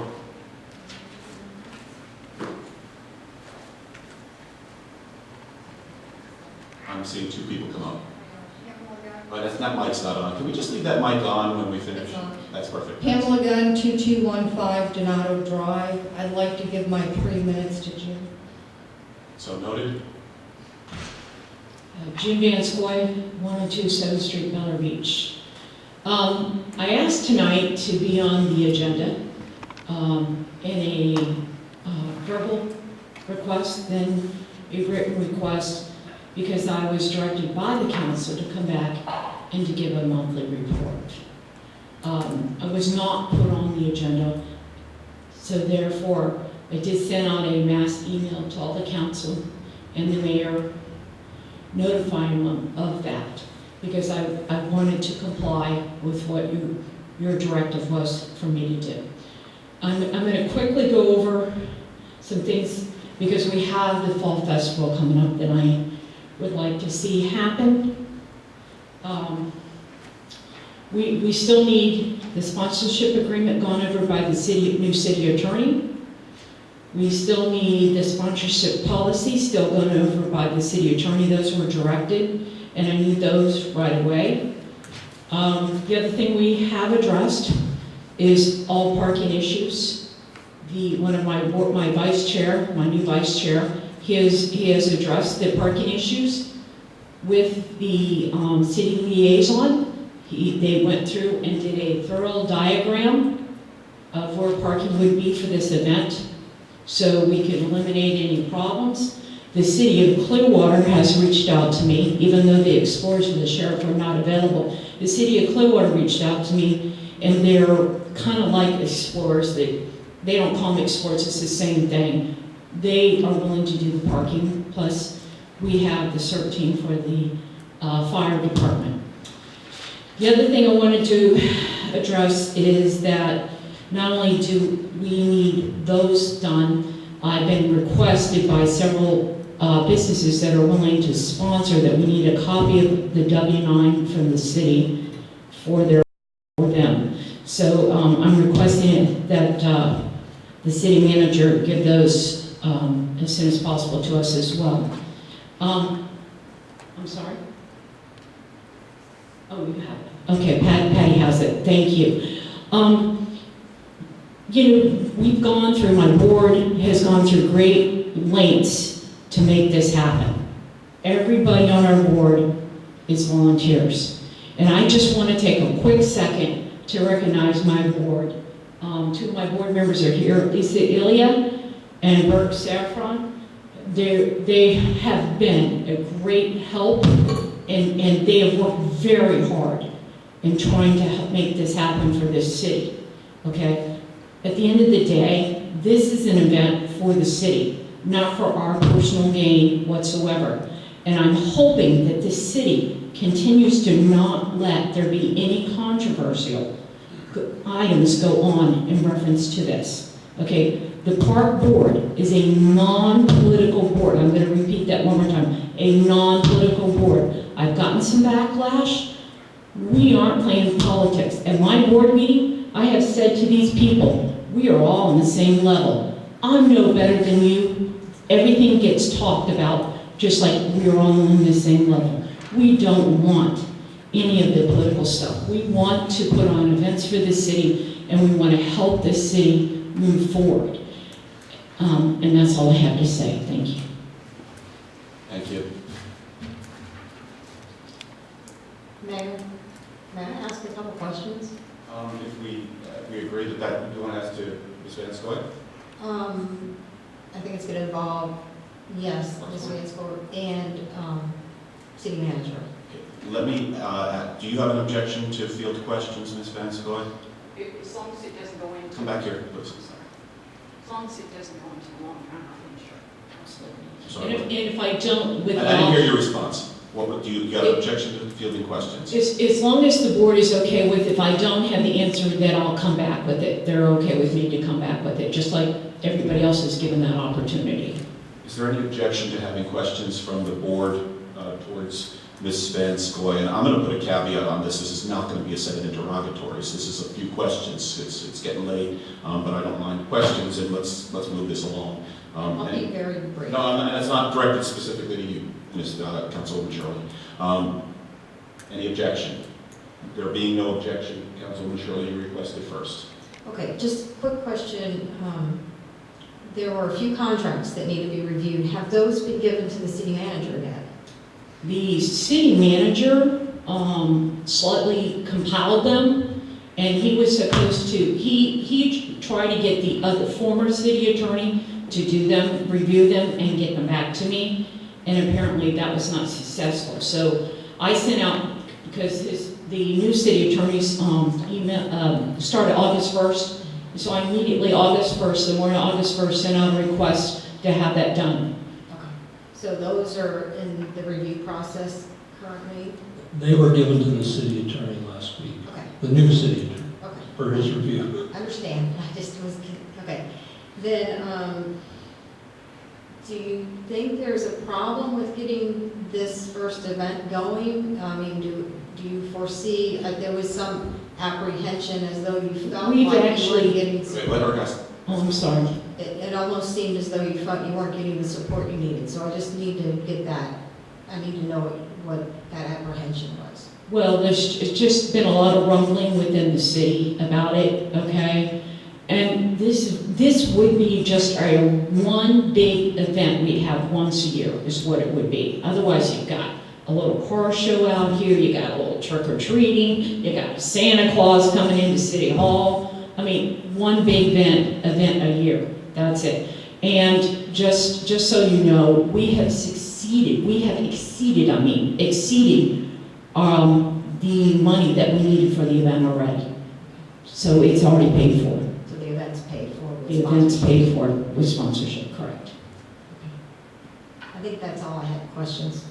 Just wanted clarification. Yep. I have comments and questions. Okay. First off, I have to direct a comment to our new city attorney. In no way, shape, or form is anything that she's saying, because I live with June, so I hear this constantly, what's going on in this thing, is any of this directed towards you. You have not missed the ball, hitting the ball at all on this thing. You just started 2 days ago, so this is not towards you. With that said, I'm not a happy camper right now, because we passed 7-0 on the July 1st board session here, council session, that calls for approval to begin work on the creation of a donation letter and a release letter. I want to make this clear, and I don't know where the problem is coming. Maybe it was with our outgoing attorney, maybe it was with the city, I don't know. But we need to get solution, we need to get success, and not, we're working on it. There are at least 10 to 20 sponsors that are waiting for that letter so they can sign on to pay for this event. And at this point, it's starting to get a little long, okay? This needs to get resolved, and it needs to get resolved like this week. This is not a hard contract. I spoke with Attorney Riley this evening. I mean, this stuff is out there, okay? I can get you one in about 5 minutes from another organization, and he can too. He knows what he has to do on this. So, Mr. Riley, this is not directed at you. I'm a little annoyed that this wasn't done in 1 month. That's not acceptable. The next thing is, I've seen how hard you're working and how hard your board is. You had a 2.5-hour meeting the other night to work this thing out. There were 2 council members there. These 2 council members are at every one of these events. And I know Glenn Dunn would have been there had he been in town, but Marv Beam and myself are at every one of these meetings. So if people want to know how hard you're working and how much is going into this thing, they should come to the next meeting, which I think is next Monday at 5 o'clock, if I'm not mistaken. I will also say this event is going on. This board, this council voted that it go through. Wayne Ayers, who I see is in the audience, wrote a spectacular piece. It was so good, it got picked up by the Tampa Bay Times and splashed all over them. We got calls from the individuals that run the magazine here on the beach. They're just thrilled that Bel Air Beach is doing something. And a political opponent of mine, who did not support me in the election, said, quote, "It's about time, Bel Air Beach," okay? And I respect that mayor. It's the mayor of Indian Rocks. And she was totally behind us, as has been every mayor. I announced this to the Big C that we held this meeting here last week. This is the best thing that's happened in this city in a decade. We're going to go through with it, and we're going to put our best foot forward. So I urge everyone to work with this Parks and Recreation Board, because it's pretty obvious when you're not working with this Parks and Recreation Board. And if we have to call special council meetings, we'll do that to make sure this moves along. Please, I know you'll let me know, but make sure the city manager is well aware if you run into any difficulties with anybody. Thank you. Other council comments? Yes, I have a question. I'm curious, rather, not only the Parks and Rec Board, but you can't answer for the Board of Adjustments, but do you guys review and look at the strategic plan and set your values in line with those, the core values, et cetera, as your, as not your, but as Belmar Beach Park and Rec Board, have they looked at the strategic plan? Okay, as of now, we have not looked at this strategic plan, and here's the issue, because this was first and foremost. I did review some of the parks, just on safety issues. I know we have priorities within the city, and before we try to move anything forward, we need to address what the city recommends. Again, we are an advisory board. We cannot pass legislation. We can make recommendations. So that being said, we have not reviewed it, and no, we have not moved forward with anything else. Okay, and again, this when you talk about the strategic plan, this money is not being funded from the city, so it doesn't have anything to do with the strategic plan. But that being said, we did not, as a board, I want to address this as well. We have not discussed the grant in depth that's coming down the pike for the park. It doesn't mean that we're not for it, doesn't mean we're against it. It's just that we have not discussed it in lengths, okay? I just got the rest of my board members, a few dropped out, so we've not had, other than I think two meetings? I think 2 meetings we've had full board members. So I am going to address about maybe trying to do some fundraising for the park and other parks within our city, trying to come up with some money, but it just goes in the general fund. Nothing to match. You know, at the end of the day, it's the city council who will vote on that grant. We can only make recommendations, okay? So that being said, we are an advisory board. Correct. The reason why I asked the question is there's a lot of great values and goals that Vice Mayor Gunn and the former council worked on very, very strategic and long and in-depth. So I would think it would be beneficial for the boards, all of our boards, to read those plans so that you can align your goals and objectives as the same as the city does, so that we can reach the premier status. I did not attend the 8/1 August 1st Park and Rec Board. I did ask for the audio and received that. So I'm just curious if we should ask all of our boards, and I'm asking you because you're standing here, to read the strategic plan and see if some of the stuff you're doing can align with the goals that we have set to become a premier city. I don't have any objection. Do you all? No, we don't have any objections at looking at that plan, and I think it's a good thing to do. I mean, it's actually a great guideline for this whole city. That's what it was set in place for, was so that, you know, we have a goal for our city, you know. You know, when we talk about money, though, if the one thing that I, again, want to reiterate is if we are successful in raising additional funds for certain things, and it's not coming out of the main budget, I hope that the council wouldn't mind straying from that strategic plan just a little bit. If it's designated funds for a certain thing within the city, if somebody were to hand me $5,000 to buy a swing set, I would not turn it down if it's designated for that, and I would hope this board wouldn't do it either. I think we're getting into hypotheticals here. The strategic plan is binding upon this council, this city, and every board, and every person who operates within the city. So it's not a question of if you'll follow it, you will follow it. And if you don't, or if you stray, or any other board strays from it, then it's this council's job to read that plan and call you on it. In terms of you implementing the strategic plan, I don't view it that way. It's our job to implement the strategic plan, and we're allowed to give you guidance in that regard. This program was proposed to try and make the city into that premier city we want to be. We're not a premier city, folks, with a garage sale, okay? We're just not. So we have to step it up, and this is the opportunity to step this thing up. And I think we're stepping up in a big way. If you remember, my suggestion was to have a Memorial Day picnic with hot dogs and soda. You guys have taken this thing into a much, much higher and much, much better level, and I think it's going to make the city look wonderful. And you know what? If it's not perfect and there's a couple little problems, that's okay. Also, if it doesn't break even, that's okay too. We agreed to fund this thing. We may never fund it again if it loses money, but we're funding it this time. But I know already you've got that money committed as long as we can get this contract. So it's not going to cost the city a nickel, and for people who say, don't do it, well, I'll see what Mr. Ayers writes about it after we get done, because he has been totally supportive of us, and I ask that everybody support us also on this. This is for the benefit of the city. We don't get anything out of this.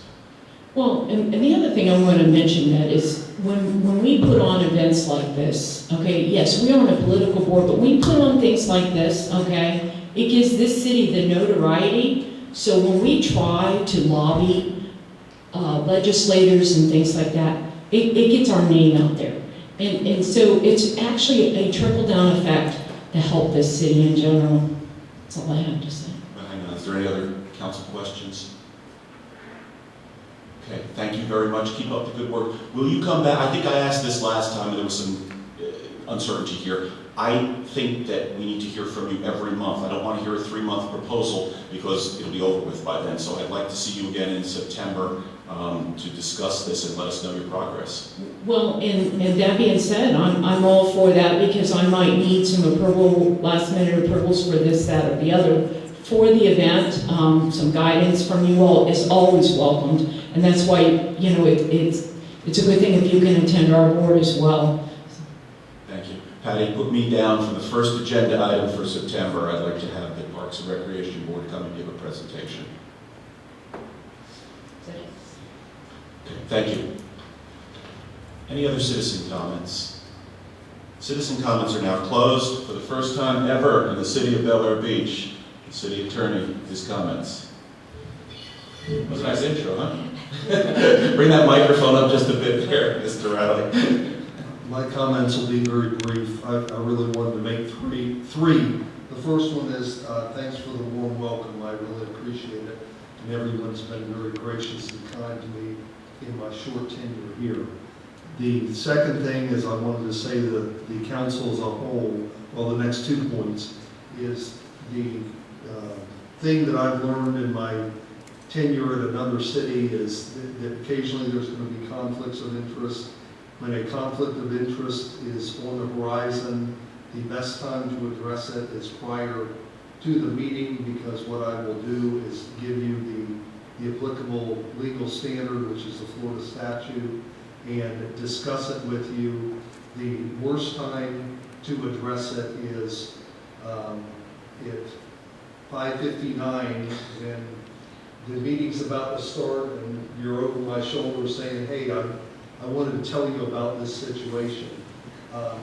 Inevitably, in any year, those will come up, and we'll address them accordingly as they come up. But I do want to specifically make a request. If there's a conflict issue that you have a concern about, let's discuss it ahead of time. The other thing I wanted to say to the council as a whole, right out of the box, is I, a long time ago, learned that I don't have a lock on every legal answer that will ever be needed. And a long time ago, I learned there's no shame in saying I don't know the answer. What I will tell you immediately is what I will do to get the answer, and I will clarify what is the question. And occasionally, most of the time, I will say my gut feeling and the direction I will go is A, B, and C. But there are times, inevitably in any given year, where there will be something that a question will come up, and I will not particularly want to address it in public for a specific reason. If there's a reason, I will be very blunt and tell you what it is. But occasionally there's something, for instance, a confidential issue that relates to some future event in the city, that, you know, there's a reason not to discuss it in public, I won't. I've always been pretty good about addressing things as they come up.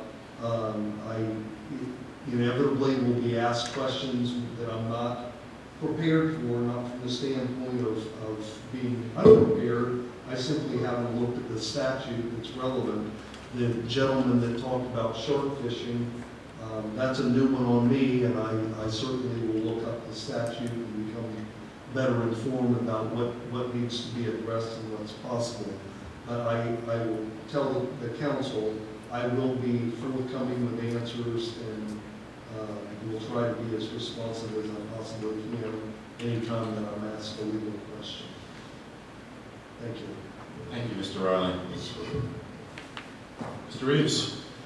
Mayor and Council, I've given you a stack of papers there. It's just stuff we have to do. The first couple items are the flood management progress report, the repetitive loss. Those are something to take with you. I don't need to get into a discussion about them. They're part of the CRS program. You've all gotten the emergency management plan, and there's a couple courses you need to take. And I've given you the list, and I got to commend Councilwoman Swope. She did it like the next day, so she must have at least read the book. It's very boring reading, but you know, at least that's done. But if you need some assistance, they're online, and I can help you get what you need to get. But there are 2 courses for emergency management, and elected officials typically take those 2 courses. I've given you a copy, not to do anything tonight. I've also shared it with the city attorney. This is something I received last Thursday from Nautical Watch and an attorney representing one of their owners, questioning parking fees that they supposedly got 15 years ago from one of our former police officers. The next thing is the stormwater fees. There's a process to do that, and I've given you a chapter out of the Florida Stormwater Association, and it basically goes through the legal ways to develop a stormwater utility. And once you read that, we'll come back to it later in a work session or what have you, and I think you'll find that it's, for the ones that went through the Bellevue Estates Island process, it's pretty similar to establish a stormwater fee. I've given you an update for the strategic plan about what the staff has done and what we've completed. And fresh off the press, the new employee handbook, there still is the personnel policy, which I'm just got, I think Thursday it was, and I haven't really spent a lot of time on it because the budget's the most important at this point. This will just give you an update on the strategic plan and the employee handbook. Trim notices will go out the 19th of August, according to the property appraiser. We got everything certified into there, and then we'll have further discussion on that. I know I've talked to you about the beach vegetation that's growing on the beach. We did get something back from BEP that we can remove it, but we have to remove it by hand. We can't do it mechanically. And what I'm talking about, there's I'll call it a strip. It's almost in the center of the beach, or it's not part of the dune. It's out in the middle if you've been down there and seen it. But so we're going to start the process of taking it out, but it will take some time since it's got to be handwork. And we'll go forward with that. And I am planning a vacation the last week of August, so I'll be out of town that week. Well, and that's all I have, unless you have any questions for me. I do have a question for you. This weekend, coming back over the bridge, I saw a bunch of county workers putting up the suicide prevention sign along with the sidewalk signs. Where's Mr. Washburn's report? We met with him June 19th on traffic, not traffic calming measures, but traffic eradication measures, and I haven't heard a peep from him. I sent him an email and also left him a voicemail, so we'll try to get something out of it. The mayor would like it by the end of this week, or the mayor is going to call the county commissioner friends he's met. Okay. Okay, he's had long enough, really, 2 months. Yeah, he told us a month or something. Yeah, well, he's on 2. So, Yeah, but I did send him, because you had mentioned that to me, so I sent him an email and left a voicemail for him also. I can get it done quicker. Thank you, Mr. Davis. That's all I had. But then I appreciate the county putting up the suicide prevention signs. We had, for the folks that don't know, we had 2 people jumped or attempted to jump, and it prompted me to make a request for that. Just if it helps one person, it's worthwhile. So hopefully we'll never need it. But thank you. I have a question. Yes. Do we have any update on that driveway issue on, was it 24th Street? The driveway that was pulled up in the comments, the residents came up. They obtained a permit, and I think it's done. I think it is done. Pretty sure it's done. Because I went and did the form inspection a week or so ago. The city has to do it, so. One other thing I forgot, I gave you the code enforcement. And we had 32 things that went on. 23 of them were, or what I should say is 29 of them were proactive things that we did instead of having a complaint. During the month of July, we only received 3 complaints. The other things we did were proactive. So kudos to Laura because she's kind of doing triple duty right now. You know, one thing I know you hand cookies on our, just so everybody knows, the city manager will put the code reports on our table here when we come in, so you have about 30 seconds to look at it. But I do look at these later. I just scanned it quickly, though. I haven't seen in the last couple months any issues, because I brought it up about pile unloading from Spieler and the other folks. That seems to have been completely taken care of. We hope so. Well, congratulations to whatever you've done. I don't see it here, and it was a big concern of mine, so good job. City clerk. Oh, here's something one of these times. Nothing. Thank you. We have unfinished business. There were 2 items of unfinished business. One, they're the folks that had the issue on the driveway. Okay, they're not here. Okay. That problem has been solved. City manager got on that, and last time I drove by, it looked like they were pouring concrete on that driveway. I thought it was going to be pavers, but either way, it's not dirt any longer. Problem solved. The residents came here. It was taken care of. Great job, Lynn and your crew. You got right on them. And I see the gentleman who came for the Bel Air Beach Club. Do you want to come forward here?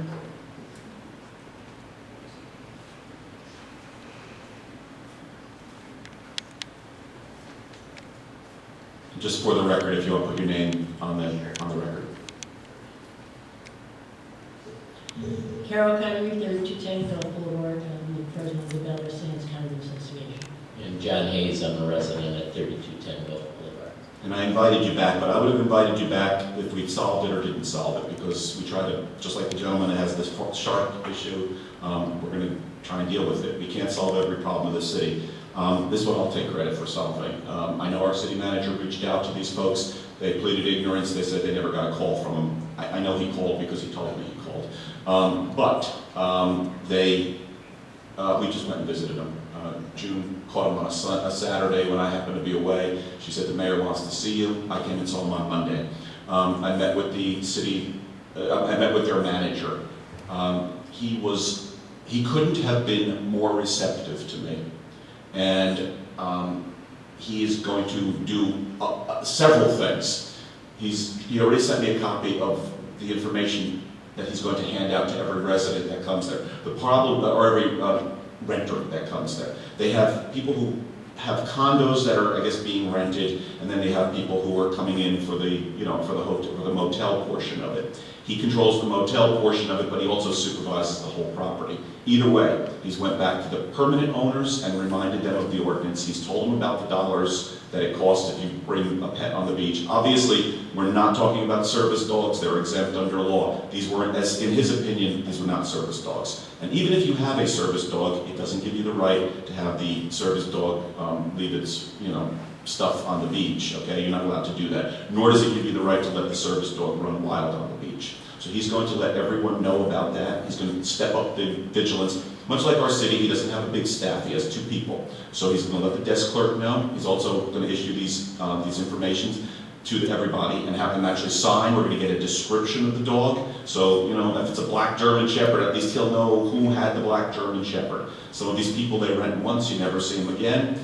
And as I told him, you know, if you get the individual who happens to just say, I'll do what I want, that's fine. I see the 2 sheriff's deputies in the back. They will explain to him what the $160 fine and how it can be paid. I said, we're not going to have it in our city. We're just not going to have this kind of stuff happening.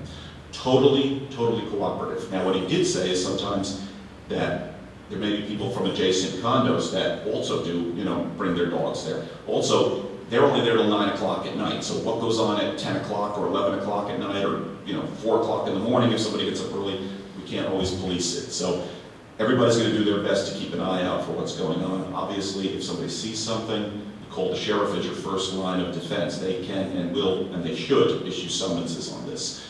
These people have been told the information. They did ask, I mentioned this briefly with Lynn Reeves, he was extremely busy and I told him we would go over it here. They asked if the city would maybe furnish them or at least get them as one of the signs that have the ordinances on that. I asked that at the July meeting. Yes. So I told him, I said, you might have to pay for that sign, but I would bring it back to the city manager. I don't see any real problem with doing that. At a minimum, he's going to put a little dog with a little red arrow through it, no dogs on the beach, that type of thing. So there's already a sign there. It's a very nice sign. Yes. It says no pets on the beach. Always let them in. It really doesn't mean anything. Right. That's why I asked at the last city council meeting if we could have an additional sign put on that same pole. Bel-Air Beach ordinance cover so-and-so, whatever the fine amount is, 118, 160, that's going to smack people in the face. And we had them in our parks. When I visited them that morning, I took a look at some of our parks and it says, you know, pick up your dog waste, $75 fine. So, Mr. Reeves, I mean, to the extent... It's actually a $118 fine, and we put stickers on the signs already. Okay. Good, thank you. I want to just thank you, Mr. Mayor, and City Manager for going over there. Just thank you so much. That will help a great deal. One question though, do you remember the name of the individual that you met? I did, and you know what? His name is Nate. He's Nate, yeah. That's all I need, because I meet with them all the time over there over maintenance issues between the 2 properties. He was unbelievably helpful. He's written to me 2 or 3 times already, and he wants to help, he wants to be a good neighbor, and that's wonderful because this was a good example of working together. You know, as I mentioned to him, and I wasn't threatening him, but I said, look, you know, if you don't want to work with us, that's okay. Then the 7 people up here, you know, we'll just start passing legislation. I mean, we can do that too, and that's not the way we want to go about doing this. They're a good business, they're good neighbors, and he's totally supportive. My email appears on the city site. I was the one who went over. I will go back over again, and I have this guy's direct line, direct card. They want to help us. So, you know, if you see it coming from the motel, we can control it. Again, if somebody sneaks it in at 10 o'clock, there's nothing he can do about it. But he's on the lookout, and it's all because you came forward. So thank you very much for doing this, because I wouldn't have known this. I mean, I don't run around the city looking for all of this stuff. So but thank you for saying something, and we'll keep after it. And if it improves forever, good. And if not, you know how to get us, or pick up a line and call me, or write something, or tell the city manager here. We'll give you a report back. Thank you. I appreciate that. I don't want any samples, though. Just but thank you for coming forward. So we took care of all the unfinished business, and now we go to city council comments. I forget what month we're on, whether it's odd or even. I'm just going to start down here. Councilwoman Hockey. Oh, it's alphabetical. Well, no, we go reverse alphabetical on the odd months. It's always default. My brain is... Okay. No, I think we had a good meeting tonight. tonight with some good discussion. I loved all the citizen comments, so thank you guys for coming and participating, because that's what we're here for, to hear your views and act on them and help you guys out. So just, again, I'm very proud of this council. I think we work well together, and I hope, we continue to do that as we go. That's all. Thank you. Mr. B? I'll be gone for the next 3 weeks, so have fun. I authorized this vacation. No, you have fun, have a good time. Hey, guys. First off, I'd like to apologize to my neighbors for not noticing the signs. On that, don't say any more. I'd like you guys to know that this council will come to some resolution on this topic. It's just a matter of finding something that meets everyone's, something that's not going to create a war between us and our neighbors.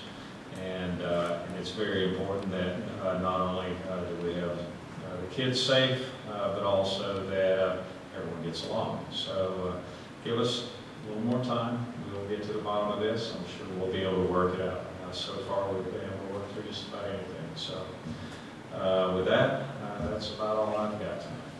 Thank you. Councilmember Shirley?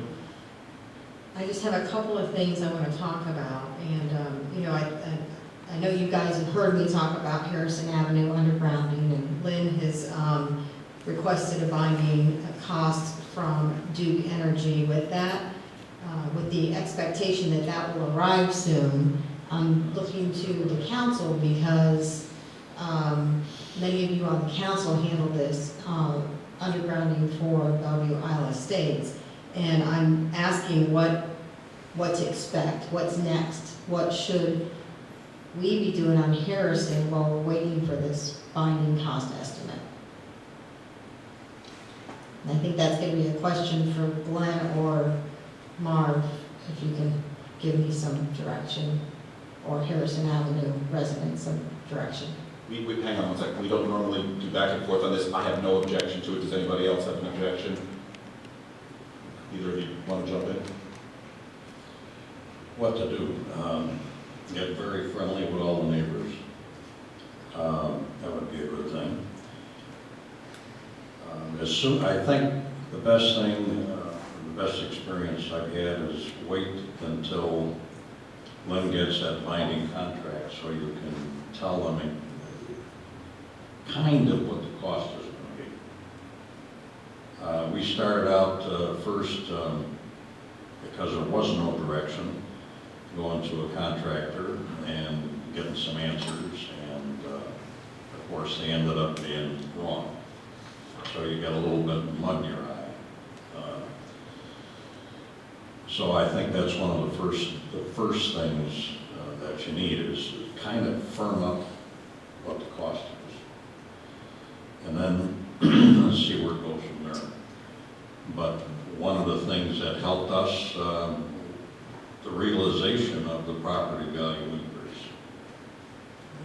It's going to happen. And you've got Belle Isle Avenue to compare. There's no doubt about it.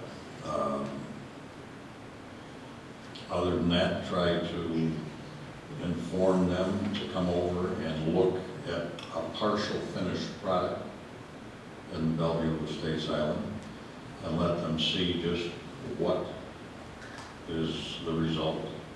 They're going to have junction boxes, they're going to have transformers. Where they're going to be, it all depends on the designer, because they have to know what's coming and where the equipment's going to be located. And we had a little bit of an argument going on. They wanted to put it on private property versus the easement. So I believe we fought that battle, and you should benefit from that. So the equipment will be on the easement. But the older homes is probably the biggest issue you're going to have, because the wires are going to go from overhead to underground. So if they have a paver driveway or paver walkway or concrete in that area, there might be a slight amount of repair work that had to be done. They have to understand it. But I think going forward, it would behoove the older homes to have their meter boxes changed to the new before the project's initiated. This would tidy up what the side of the house would look at. It's something that we learned going forward. So that would be something to start with. Glenn? Yeah, I'll let you look a couple here. Communication with all your neighbors, I mean, start tightening that up and open up the lines of communication back and forth. Assessment methodology is going to be a big one because you're going to have to show that equal benefits or benefits is commensurate with whatever the individual property owner is being assessed. So you're going to need to come up with an assessment methodology there. And it's probably, just like Marv alluded to, it's going to be split between the base cost for supplying undergrounding to the curb, and then because you've got so many renovations in the vast majority are already underground to the curb, but there's probably onesies, twosies out there that's still going to require, and that's going to be an additional cost. So you need to take a good look at the cost and the assessment methodology. Once you have the cost and the assessment methodology, you can start looking and building the straw man for the petition. So if you already have that, all you got to do is fill in the blanks when you get it, and you can be working on that now so that when you have those finalized costs, you can just get it on the street and keep moving with this thing. Because I would imagine probably going to work with Chris Rowe again. I imagine there's going to be some issues there. Yeah, I assume Libby will help us with the methodology. So I talked to her a little bit about this and something else. And lastly, I would just throw out the street lighting issue. When the poles are going to come down, what are you going to want to replace it with? Do you want to go with what we kind of envision to be the standard concrete pole replacement, or do you guys want to go fancy signature Harrison? So I think those are it. And Thank you. also going to pick up some others. Yeah, thank you. And you can share with Glenn, and then he can provide it to me. He's got the cookbook. Yeah, because, I mean, we can't talk about this, so I'm trying to get some answers. I appreciate your guys' support and help on that. The only other thing is, I know Lynn's been diligent on the stormwater fees, and I assume now that we've got an attorney on board, we'll be able to address some of that. And then another issue that Mr. Gaddis brought up that's been kind of weighing heavy on my mind is these hotels, motels that act and look like hotels and motels, but we say they're condos. I think we've got some issues going on there, and I think we need to dig a little deeper into that, and that's probably going to require some involvement from the attorney to help us through that, and looking at how they're zoned. Are they, I'm looking at the tax appraiser site, and zoning seems a little, it says condo motel conversion. I don't know what that is. I'm not sure. So, are they being used properly? Did someone do a conversion and not come to the city and handle it through the county? There's a whole lot of questions that are uncovered that I just started thinking about after Dave brought it up in a meeting. So I think it's something we need to dig a little deeper into. Because if we're truly not a commercial, if we have no commercial properties, then we have no commercial properties. But it looks like we have commercial properties, and we need to quit saying that if that's the case. So just kind of food for thought. And thank you everyone for attending the meeting. I appreciate everyone's involvement. That's it. Thank you. Councilmember Swope? Yes, I would like to say I attended the first Big C meeting the other day, and I was extremely impressed by the way it was handled, and also by meeting some of the most amazing mayors from our neighboring cities. It really is a benefit for us to work in a very nice and pleasant way with our neighboring cities. We accomplish so much more. And other than that, we've moved to item 10 to the work session, so I'll bring my notes to that, and have a great evening. Thank you. Vice Mayor Gunn? Citizen comments. Refresh my memory. I remember when it moved to the end, but I don't remember any discussion leading up to that. In other words, was it a consensus opinion to move that? I guess. We discussed it in a work session. That was a consensus, yes.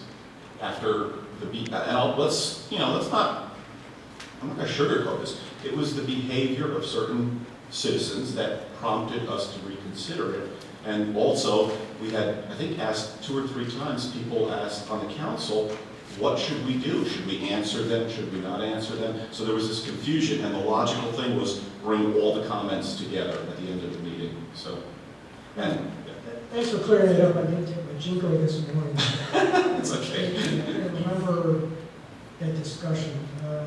The shark fishing issue, I guess that's something that can go to the Big C in Florida, League of Cities. I imagine we're not the only show in town having this issue, so I mean, maybe somebody's got cracked the code on there already.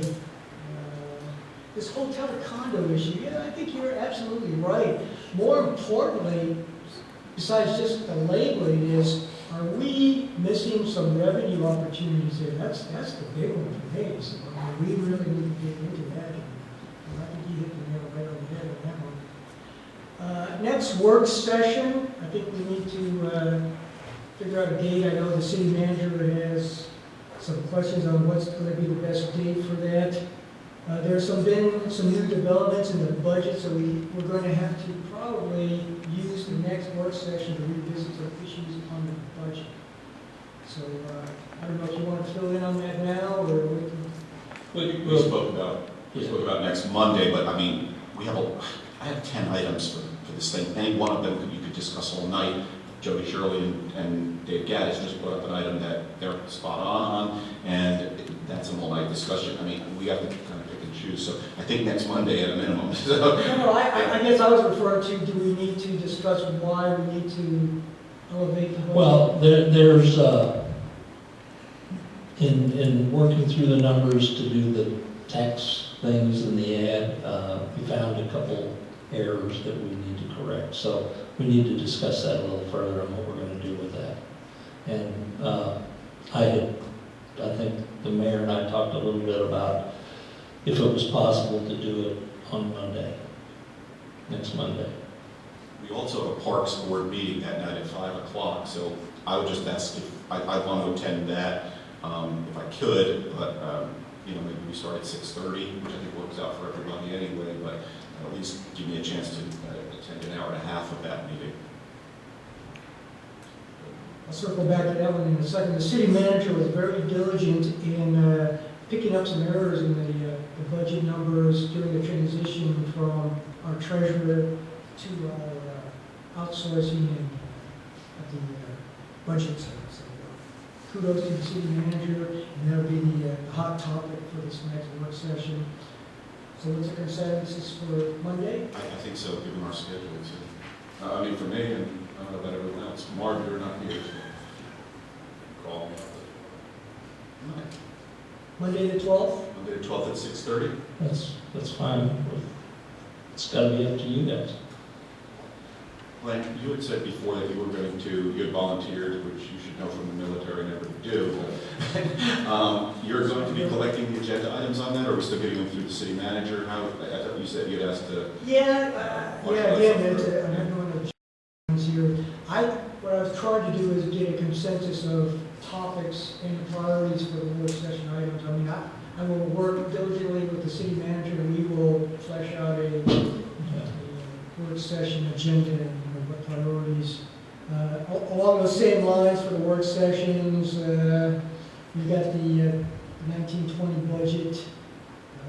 We're going to come up with the more future discussions for traffic calming, revisit the strategic plan to validate the key goals. With the strategic plan, there was a requirement to review it annually based on the change out with council members. So again, we kind of need to get that in there, and that is really a driver for how we prioritize the budget and set priorities.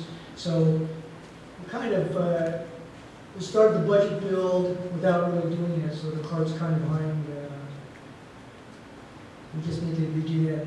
And along the same lines, once we do that, we can revisit the capital improvement project, reprioritize those. Something that's lacking right now is we really need to define define what some of these end projects are supposed to look like. If we don't know what they're supposed to look like, we don't know how to get there and what the cost is going to be, especially if we can identify what it's supposed to look like, we can declare a victory and kind of figure out what the recurring maintenance costs are. Once we do that, it gives us a big leg up on the budget. Lastly, best practices, we can throw that into any work session. Somebody sees something that they think we can do in a better way, or they've seen it somewhere else, by all means, let's do that. Thank you. Addressing the citizen's comment regarding the shark fishing, I remember in prepping for my candidacy the issue of fishing on the beach, and I think there was a prior ordinance, and I think the resolution is the ordinance never passed because I believe the upshot was the fishermen have as much right to the beach as anyone else. However, we're not going to have shark fishing where people are swimming. So this is something we're going to take a very hard look at and see what we can do. Unfortunately, sometimes the price of legislation from Tallahassee is a preemption on what we can do. So let's see what we can do. We'll work with our city attorney here. We typically, Patty, please put this as an unfinished item. It'll show up next month and it'll keep showing up until we get it done. I have the patience of a 2-year-old, so if it's there more than 30 days, we will definitely move it to a special meeting if we have to get some resolution on it. I'm not going in any particular order. 9/11 is coming up, and June and I have worked very hard, and I wanted to bring it to the council now that we have some definite commitments here. What I would like to do is have a brief ceremony honoring the fire and the police and the military and also the citizens by also issuing a proclamation. The ceremony is not going to take more than about 5 or 10 minutes at the beginning. It would be during our Pledge of Allegiance. The fire company, the fire department is willing to give us a honor guard for that evening, and we have to pass. I will write the resolution. I believe the president every year declares this a special day now. I forget what he calls it, but it's like Patriots Day or something like that. There's a special term for it. But they're willing to come here, and I would like to do something to honor them because sadly, I think there are people in the country that seem to have forgotten what happened that day. I'm very personally connected to it. My cousin was one of the people who, well, he was the guy who was in charge of cleaning that mess up. And I used to work there, and we lost 2 people from my church that day. One of them was a Port Authority policeman. So I don't want us to ever forget, and I want everybody in this country to know that we're behind brave men and women who were first responders that day. So with council's permission, we will proceed forward with that. If anyone has any issues, I will proceed forward and can deal with it on Monday, but we do have to give these folks our commitment. So again, we're talking about a 5-10 minute presentation. Do I have everybody's blessing to move forward with that? Thank you. The work session was one of the things, thank you, it will be next week. I had a meeting with the fire chief actually in connection with this. Chief Burton, hadn't seen him since, well, actually quite a while. And he had also asked if, and I recommended to him, I said, Chief, the only time we get to see you here is usually when there's some type of a referendum for tax increases, and it's not the best time to come here. I said, maybe you want to come here and address us every once in a while. And I said, can I come quarterly? I said, I will ask the council. So do we have an objection? Because he would like to come for October, have a brief discussion on fire prevention. No objection. I told him to keep it around 10 minutes, not 2 hours, so like 10 minutes. Thank you. We'll proceed with that. We'll get in touch with him. We went to the Pinellas sewer system as invitees. I know it sounds like a terrible way to spend a vacation day or a hot sunny day in Florida. It was incredible. We have a group of people there that they gave us a full tour, and we have a group of people there that are very committed to getting the job done. The reason why I'm saying this is there's going to be a water increase. We had nothing to do with it here. It's water, sewage, and recycled, and there's a series of pretty substantial increases coming through. My initial thing was, yeah, here we go, and big 6-figure salaries for the people. That's not the case. They showed us where that money's going, and it's going to the infrastructure. I suggested to them, and this came up at the Big C, if anybody was there, that they present to all the mayors and let the mayors know so they can take it back to their town, because we had one mayor who said, hey, they're socking it to us with a big increase, and that's really not the case. They are increasing the rates, but there's method to the madness here, and they're trying to forestall what could be a total breakdown of the system. I think that it would be beneficial if they come here, and again, it would be a short 5-10 minute presentation. This increase is going to happen for October. So I think anytime between now and then, before the residents see this, because I do believe we are going to get the slings and arrows shot our way. We didn't have anything to do with this increase, but I think we have to be prepared to answer it. I already have, I've seen the presentation, but I think it would be beneficial. It was over a 1-hour presentation. Again, I've asked for the 10-minute version of it, so if the council has no problem, I would like to invite them to come back. Any problems? Thank you. I want council to start thinking about, it dovetails, and I didn't know what he was going to say tonight, of course, because we can't talk about it, about the strategic plan that the Vice Mayor has shepherded through, and we need to take to the next level.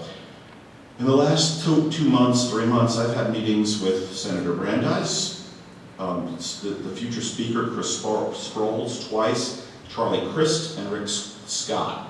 And other mayors, I can tell you, are going to, like one mayor met with Marco Rubio, who's a friend of mine, and not Marco Rubio, but the mayor's a friend of mine, and he was getting money for his town's infrastructure improvement. We don't have our priorities, legislative priorities set forward.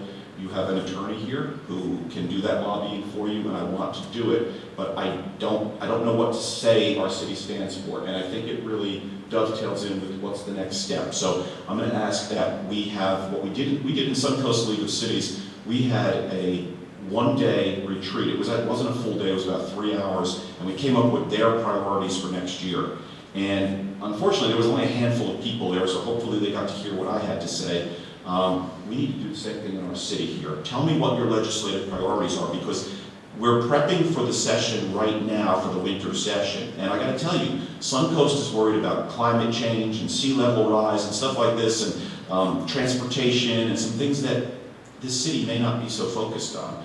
We have other priorities over here. So let me know what it is so I can represent you better at Suncoast and the Mayor's Council and Big C. But more importantly, I don't mind going there. I'm going up to New Jersey shortly. I could have went to Washington and hit these guys up in the summertime, and we're not going to have that opportunity. So if we want to bring home the money, because there's nothing in our grant money next year, we need to do this. And you've got the resource sitting right here, so please utilize me. I'm going to ask that we have a separate session, not this month, but like early September, so that we can get on this thing, because I don't know where to go with it without it, and I want to just give my priorities.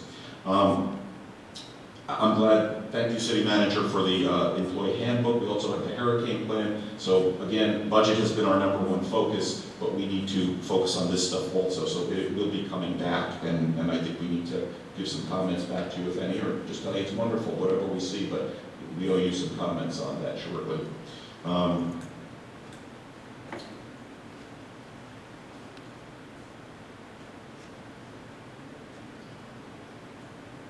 That was the major points that I had. I just think that, I will say, and I've said it to a lot of people, so I'll say it again, this council tackles the stuff that no one else wants to tackle. We have a budget deficit in our city. It's something that came with our jobs here. They're tapping the budget for $300,000 to $400,000 a year to do capital projects. We know we can't continue to do this, but if we wanted to be, quote, typical politicians, we could run out our terms and spend all of that money. But the next group of people that come in, they're going to get socked with that big issue, and they're going to have to raise taxes. And I'm not talking about a small tax increase, I'm talking about a big one. So the Finance Committee has been brought up. I want it to be, put it in for my agenda item. We need to get this Finance Committee. I've had people approach me on it. We need to get this Finance Committee going. I said already, this year we have no choice but to vote for this, to tap the piggy bank. The piggy bank won't last but 3 more years. We need to make the tough decisions. And if we need to think about selling assets, or we're talking about the hotels, I know they're short-term renting. There's all kinds of stuff going on over there, not the hotels, but the condo owners. There's maybe opportunity for revenue here. We need to exhaust every single revenue potential before I'm going to vote for any tax increases. And that's just me. I hope everyone would join me on that.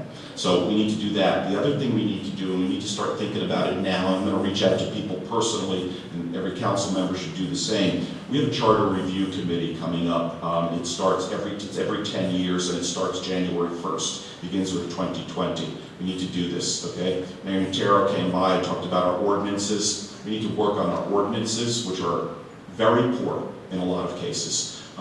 This is a good example that you brought up this today, and who knows what they meant. We follow Robert's Rules of Order, we can't follow Robert's Rules of Order. It's all over the place. We have stuff that I talked about for months and years here, a year already. So we're going to work on that with Mr. Riley. But again, this comes down to priorities of the council, how much time we want to spend on this type of stuff. We need to square it away. We had the same issue with the, when we were hiring the attorneys, and we hadn't looked at a law that had been on the books for 5 years. So it's time to look at some of this stuff. Again, we make the tough decisions. My hat's off to this council. You have made some unbelievably good decisions and tackled the tough stuff, and we're just getting started, and we're going to keep doing it. So I thank everyone for coming. Thanks for hanging out. It's been a long meeting. I was going good until we had those big discussions, so don't blame me on this one. And you're welcome to come to the work session next Monday. There's a Parks Board meeting that same night.